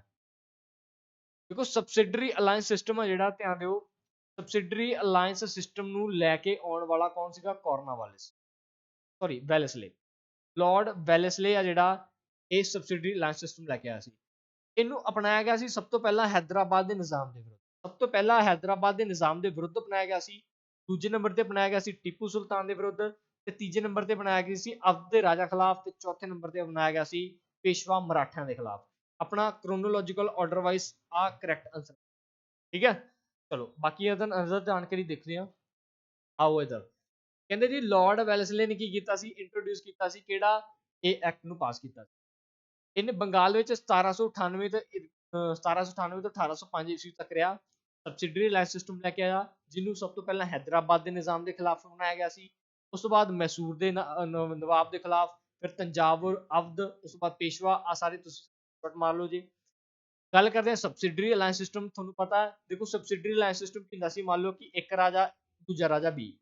ਹੁਣ ਅੰਗਰੇਜ਼ ਆਉਂਦੇ ਸੀ, ਅੰਗਰੇਜ਼ ਪਹਿਲੇ ਜਾਂਦੇ ਸੀ ਰਾਜੇ ਏ ਕੋਲ, ਰਾਜੇ ਏ ਕੋਲ ਗਏ। ਦੇਖੋ ਰਾਜੇ ਏ ਕੋਲ ਜਾ ਕੇ ਕਹਿੰਦੇ ਮਾਏ ਬਾਪ ਸਾਡੀ ਕੋਈ ਗਲਤੀ ਨਹੀਂ ਹੈਗੀ, ਸਾਡੇ ਕੋਲ ਸੈਨਾ ਹੀ ਸੈਨਾ, ਸਾਡੇ ਕੋਲ ਸੈਨਾ, ਅਸੀਂ ਸੈਨਾ ਦਾ ਕੀ ਕਰਨਾ ਹੈ? ਤੁਸੀਂ ਸਾਡੀ ਸੈਨਾ ਐ ਕਰੋ, ਤੁਸੀਂ ਆਪਦੇ ਕੋਲ ਰੱਖ ਲਓ। ਆਪਦੀ ਜਿਹੜੀ ਅੰਗਰੇਜ਼ ਸੈਨਾ ਰਾਜੇ ਨੂੰ ਦੇ ਦਿੰਦੇ ਸੀ, ਜਿਹਦੇ ਤਹਿਤ ਅੰਗਰੇਜ਼ਾਂ ਦਾ ਜਿਹੜੇ ਅੰਗਰੇਜ਼ ਸੀਗੇ ਉਹ ਦਿਮਾਗ ਇਸ ਤਰੀਕੇ ਨਾਲ ਲਾਉਂਦੇ ਸੀ। ਉਹਨਾਂ ਦਾ ਖਾਣੇ ਦਾ ਜਿਹੜਾ ਖਰਚਾ ਬਚਦਾ ਸੀ, ਸੈਨਾ ਦਾ ਜਿਹੜਾ ਫੰਡ ਦਾ ਖਰਚਾ ਬਚਦਾ ਸੀ, ਤੇ ਇਸੇ ਤਰੀਕੇ ਨਾਲ ਦੂਜੇ ਰਾਜੇ ਕੋਲ ਜਾਂਦੇ ਸੀ। ਉਹਨੂੰ ਵੀ ਕਹਿੰਦੇ ਸੀ ਮਾਏ ਬਾਪ ਅਸੀਂ ਵਪਾਰ ਕਰਨ ਆਏ ਆ, ਸਾਡੀ ਜਿਹੜੀ ਸੈਨਾ ਉਹ ਤੁਸੀਂ ਰੱਖ ਲਓ, ਅਸੀਂ ਸੈਨਾ ਕੀ ਕਰਨੀ ਆ, ਅਸੀਂ ਤਾਂ ਗਰੀਬ ਬੰਦੇ ਆ, ਅਸੀਂ ਵਪਾਰ ਕਰਨ ਆਏ ਆ। ਇਸੇ ਤਰੀਕੇ ਨਾਲ ਦੋਨਾਂ ਰਾਜਿਆਂ ਨੂੰ ਆਪਸ ਚ ਲੜਾ ਦਿੰਦੇ ਸੀ, ਤੇ ਜਿਹੜਾ ਆਪ ਰਾਜ ਕਰਨ ਲੱਗ ਜਾਂਦੇ ਸੀ। ਇਹ ਸਬਸਿਡਰੀ ਅਲਾਇੰਸ ਸਿਸਟਮ। ਠੀਕ ਹੈ, ਤਾਂ ਆਹ ਪੁਆਇੰਟ ਤੁਸੀਂ ਨੋਟ ਕਰਨਾ। ਕਹਿੰਦੇ ਜੀ ਫੋਰਥ ਐਂਗਲੋ ਜਿਹੜੀ ਮੈਸੂਰ ਵਾਰ ਆ, ਇਹ ਉਸ ਤੋਂ ਬਾਅਦ ਇਹ ਤੋਂ ਸੰਧੀ ਹੋਈ ਸੀ ਟ੍ਰੀਟੀ ਆਫ ਬੇਸਨ ਦੀ ਸੰਧੀ ਹੋਈ ਸੀ। ਐਸਟੈਬਲਿਸ਼ਮੈਂਟ ਕੀਤਾ ਗਿਆ ਸੀ ਕਾਹਦਾ? ਮਦਰਾਸ ਦਾ ਜਿਹੜੀ ਸਪੈਸ਼ਲ ਪ੍ਰੈਜ਼ੀਡੈਂਸੀ ਆ ਜਿਹੜੀ ਬਣਾਈ ਗਈ ਸੀ। ਧਿਆਨ ਰੱਖਿਓ ਜੀ। ਫੋਰਟ ਵਿਲੀਅਮ ਕਾਲਜ ਆ ਜਿਹੜਾ ਇਹ ਕਲਕੱਤਾ ਦੇ ਵਿੱਚ ਬਣਾਇਆ ਗਿਆ ਸੀ। ਇੰਪੋਰਟੈਂਟ ਪੁਆਇੰਟ ਆ ਤੁਸੀਂ ਸਕਰੀਨਸ਼ਾਟ ਲੈਣਾ। ਕਿਹੜੇ ਕਿਹੜੇ ਲਿਸਟ ਆਫ ਗਵਰਨਰ ਜਨਰਲ ਦੀ ਆ ਇੰਡੀਆ ਦੀ। ਸਭ ਤੋਂ ਪਹਿਲਾਂ ਕਹਿੰਦੇ ਜੀ governor general of India the list ਆ ਵਾਰਨ ਹੈਸਟਿੰਗ ਆ, ਕੌਰਨਵਾਲਿਸ ਆ, ਜੌਨ ਸ਼ੋਰ ਵੈਲਸਲੇ ਆ। ਤੁਸੀਂ ਇੱਕ ਵਾਰੀ ਜਸਟ ਟਾਈਮ ਪੀਰੀਅਡ ਆ ਇਹਨਾਂ ਦਾ ਓਵਰਥਰੂ ਕਰ ਲੈਣਾ, ਦੇਖ ਲੈਣਾ ਵੀ ਕੀ ਕੀਤਾ ਇਹਨਾਂ ਨੇ, ਕੀ ਇੰਪੋਰਟੈਂਟ। ਬਾਕੀ ਸਾਰੇ ਇੰਪੋਰਟੈਂਟ ਪੁਆਇੰਟ ਤੁਹਾਨੂੰ ਮੈਂ ਦੇਤੇ ਆ। ਠੀਕ ਹੈ, ਆ ਦੇਖੋ ਜੀ ਵਾਇਸਰਾਏ ਕਿੰਦਾ ਸਮਾਂ ਕਿੱਥੋਂ ਤੱਕ ਸੀਗਾ, ਆ ਸਾਰੀ ਇੰਪੋਰਟੈਂਟ ਲਿਸਟ ਹੈ। ਜਿਵੇਂ 58 ਤੋਂ 62 ਤੱਕ ਸੀ ਕੈਨਿੰਗ, ਉਸ ਤੋਂ ਬਾਅਦ ਐਲਗਿਨ ਆ ਗਿਆ, ਉਸ ਤੋਂ ਬਾਅਦ ਰਾਬਰਟ ਨੇਪੀਅਰ ਆ ਗਿਆ। ਜ਼ਿਆਦਾ ਟਾਈਮ ਪੀਰੀਅਡ ਨਹੀਂ ਰਿਹਾ। ਆ ਸਭ ਧਿਆਨ ਰੱਖਿਓ ਸਾਰੇ। ਬਟ ਆਪਾਂ ਕੀਤੇ ਜਿਹੜੇ ਵਿੱਚ ਕੁਐਸਚਨ ਲੈ ਕੇ ਆਇਆ ਮੈਂ ਸਾਰੇ ਇੰਪੋਰਟੈਂਟ ਲੈ ਕੇ ਆਇਆ, ਤੁਸੀਂ ਉਹੀ ਕੁਐਸਚਨ ਜਿਹੜੇ ਰਿਪੀਟ ਕਰ ਲੈਣੇ। ਠੀਕ ਹੈ, ਸਭ ਤੋਂ ਇੰਪੋਰਟੈਂਟ ਸਲਾਈਡ ਆ ਅੱਜ ਦੀ ਮੋਸਟ ਇੰਪੋਰਟੈਂਟ ਸਲਾਈਡ ਆ ਜੀ। ਕਿਹੜੀ? ਧਿਆਨ ਰੱਖਿਓ। ਕਹਿੰਦੇ ਫਸਟ ਗਵਰਨਰ ਆਫ ਬੰਗਾਲ। ਦੇਖੋ ਸ਼ੁਰੂ ਤੋਂ ਚੱਲਦੇ ਆ। ਪਹਿਲਾਂ ਸੀ ਇਹਨਾਂ ਨੇ ਬੰਗਾਲ ਤੇ ਕਬਜ਼ਾ ਕੀਤਾ। ਬੰਗਾਲ ਦਾ ਜਿਹੜਾ ਗਵਰਨਰ ਬਣਾਤਾ ਲਾਰਡ ਕਲਾਈਵ, ਰੋਬਰਟ ਕਲਾਈਵ ਬੋਲਦੇ ਸੀ। ਫਿਰ ਗਵਰਨਰ ਤੋਂ ਪੋਸਟ ਚੇਂਜ ਕਰਤੀ, ਗਵਰਨਰ ਜਨਰਲ ਕਰਤੀ। ਗਵਰਨਰ ਜਨਰਲ ਬਣਾਤਾ ਕਿਹਨੂੰ? ਲਾਰਡ ਹੈਸਟਿੰਗ ਨੂੰ। ਫਿਰ ਗਵਰਨਰ ਜਨਰਲ ਆਫ ਬੰਗਾਲ ਤੋਂ ਪੋਸਟ ਚੇਂਜ ਕਰਕੇ ਗਵਰਨਰ ਜਨਰਲ ਆਫ ਇੰਡੀਆ ਬਣਾਤਾ। ਇਹ ਬਣਾਇਆ ਲਾਰਡ ਵਿਲੀਅਮ ਬੈਂਟਿਕ ਨੂੰ। ਲਾਰਡ ਵਿਲੀਅਮ ਬੈਂਟਿਕ ਤੁਸੀਂ ਯਾਦ ਰੱਖਣਾ। ਠੀਕ ਹੈ, ਫਿਰ ਇਹਨਾਂ ਨੇ ਕੀਤਾ governor general of India the post change ਕਰਕੇ ਇਹਨੂੰ ਬਣਾਤਾ ਕੀ?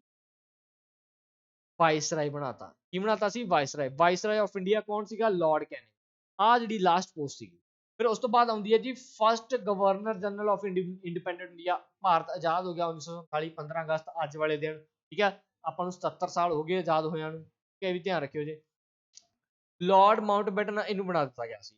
ਤੇ ਇੰਡੀਅਨ ਨੈਸ਼ਨਲ ਕਾਂਗਰਸ ਜਿਹੜੀ ਬਣੀ ਸੀ ਇਹਦਾ ਪਹਿਲਾ ਪ੍ਰੈਜ਼ੀਡੈਂਟ WC ਬੈਨਰ ਸੀ। 1885 ਦੇ ਵਿੱਚ ਇਹ ਪਹਿਲਾ ਪ੍ਰਧਾਨ ਬਣਾਤਾ ਸੀ। ਫਸਟ ਇੰਡੀਅਨ ਗਵਰਨਰ ਜਨਰਲ ਆ ਜਿਹੜਾ ਆਜ਼ਾਦ ਭਾਰਤ ਦਾ ਮਾਊਂਟਬੈਟਨ ਤੋਂ ਬਾਅਦ ਇਹ ਬਣਾਇਆ ਗਿਆ ਸੀ ਰਾਜਗੋਪਾਲਾਚਾਰੀ ਜੀ ਨੂੰ। ਇਹ ਫਸਟ ਤੇ ਲਾਸਟ ਵੀ ਰਹੇ ਆ। ਧਿਆਨ ਰੱਖਿਓ ਇਹਨਾਂ ਨੂੰ ਕੀ ਆ, ਪਹਿਲਾਂ ਇਹ ਇਹੋ ਜਿਹੇ ਆ ਜਿਨ੍ਹਾਂ ਨੂੰ ਭਾਰਤ ਰਤਨ ਦੇ ਨਾਮ ਨਾਲ ਸਨਮਾਨਿਤ ਵੀ ਕੀਤਾ ਗਿਆ। ਠੀਕ ਹੈ ਜੀ, ਇਹ ਸਾਰੇ ਇੰਪੋਰਟੈਂਟ ਪੁਆਇੰਟ ਹੁੰਦੇ ਯਾਰ, ਨੋਟ ਕਰਕੇ ਰੱਖਿਆ ਕਰੋ। ਅੱਛਾ ਲਾਸਟ ਕੁਐਸਚਨ ਹੈ ਜੀ ਤੁਹਾਡੀ ਸਕਰੀਨ ਤੇ। ਕੁਐਸਚਨ ਮੈਂ ਪੜ੍ਹ ਦਿੰਦਾ। ਕੁਐਸਚਨ ਧਿਆਨ ਰੱਖਿਓ, ਕੁਐਸਚਨ ਆਪਾਂ ਤੁਹਾਡਾ ਹੱਲ ਕਰ ਦਿੰਦੇ। ਕੁਐਸਚਨ ਕਹਿੰਦੇ ਆ ਇਹਨਾਂ ਵਿੱਚੋਂ ਕਹਿੰਦੇ ਜੀ ਕਿਹੜਾ ਜਿਹੜਾ ਗਵਰਨਰ ਜਨਰਲ ਆ ਉਹ ਰਿਹਾ ਸੀ ਹੂ ਵਾਸ ਦਾ ਭਾਰਤ ਦਾ ਪਹਿਲਾ ਗਵਰਨਰ ਜਨਰਲ। ਧਿਆਨ ਰੱਖਣਾ ਭਾਰਤ ਦਾ ਜਿਹੜਾ ਪਹਿਲਾ ਗਵਰਨਰ ਜਨਰਲ ਆ ਇਹ ਬਣਾਇਆ ਗਿਆ ਸੀ, ਕਿਹਨੂੰ ਬਣਾਇਆ ਗਿਆ ਸੀ, ਇਹ ਤੁਸੀਂ ਮੈਨੂੰ ਕਮੈਂਟ ਸੈਕਸ਼ਨ ਦੇ ਵਿੱਚ ਆਨਸਰ ਕਰਨਾ, ਠੀਕ ਹੈ। ਕਮੈਂਟ ਸੈਕਸ਼ਨ ਦੇ ਵਿੱਚ ਆਨਸਰ ਕਰਨਾ ਤੇ ਉਸ ਤੋਂ ਬਾਅਦ ਚੈਨਲ ਨੂੰ ਲਾਈਕ ਕਰ ਦਿਓ, ਸਬਸਕ੍ਰਾਈਬ ਕਰ ਦਿਓ ਤੇ ਘੰਟੀਆਂ ਜਿਹੜਾ ਬੈਲ ਆਈਕਨ ਆ ਉਹਨੂੰ ਵਜਾ ਦਿਓ, ਠੀਕ ਹੈ, ਬੈਲ ਆਈਕਨ ਵਜਾ ਦਿਓ। ਤੇ ਆਹ ਵਾਲਾ ਕੰਮ ਜਿਹੜਾ ਤੁਸੀਂ ਨੋਟ ਕਰਨਾ, ਜਿਨ੍ਹਾਂ ਬੱਚਿਆਂ ਨੇ ਪੀਡੀਐਫ ਲੈਣੀ ਆ ਇਸ ਦੀ ਤਾਂ ਫ੍ਰੀ ਚੈਨਲ ਪੀਡੀਐਫ ਮਿਲਦੀ ਆ ਬੌਬੀ ਸਰ YouTube ਜੀ, ਬੌਬੀ ਸਰ GS ਜਿਹੜਾ ਟੈਲੀਗ੍ਰਾਮ ਚੈਨਲ ਆ, ਜਿਹਦਾ ਡਿਸਕ੍ਰਿਪਸ਼ਨ ਦੇ ਵਿੱਚ ਮੈਂ ਲਿੰਕ ਵੀ ਦਿੱਤਾ ਹੋਇਆ, ਉਸ ਨੂੰ ਤੁਸੀਂ ਕੀ ਆ ਘੰਟੀਆਂ, ਉਹਨੂੰ ਤੁਸੀਂ ਕੀ ਕਰੋ ਐਡ ਹੋ ਜਾਓ ਚੈਨਲ ਦੇ ਵਿੱਚ, ਤਾਂ ਤੁਹਾਨੂੰ ਤਾਂ ਜੋ ਨਵੀਂ ਨਵੀਆਂ ਕਲਾਸਾਂ ਜਿਹੜੀਆਂ ਉਹਨਾਂ ਦੀ ਅਪਡੇਟ ਵੀ ਆਉਂਦੀ ਰਹੇ, ਠੀਕ ਹੈ। ਤਾਂ thank you so much, have a nice day. ਤਾਂ ਤੁਹਾਨੂੰ ਸਭ ਨੂੰ ਇੱਕ ਵਾਰ ਫਿਰ ਤੋਂ ਸ਼ੁਭ ਕਾਮਨਾ ਇਸ ਅੱਜ ਦੇ ਪਿਆਰੇ ਪਿਆਰੇ ਦਿਨ ਦੀਆਂ। ਤਾਂ ਧੰਨਵਾਦ ਜੀ ਸਾਰਿਆਂ ਦਾ।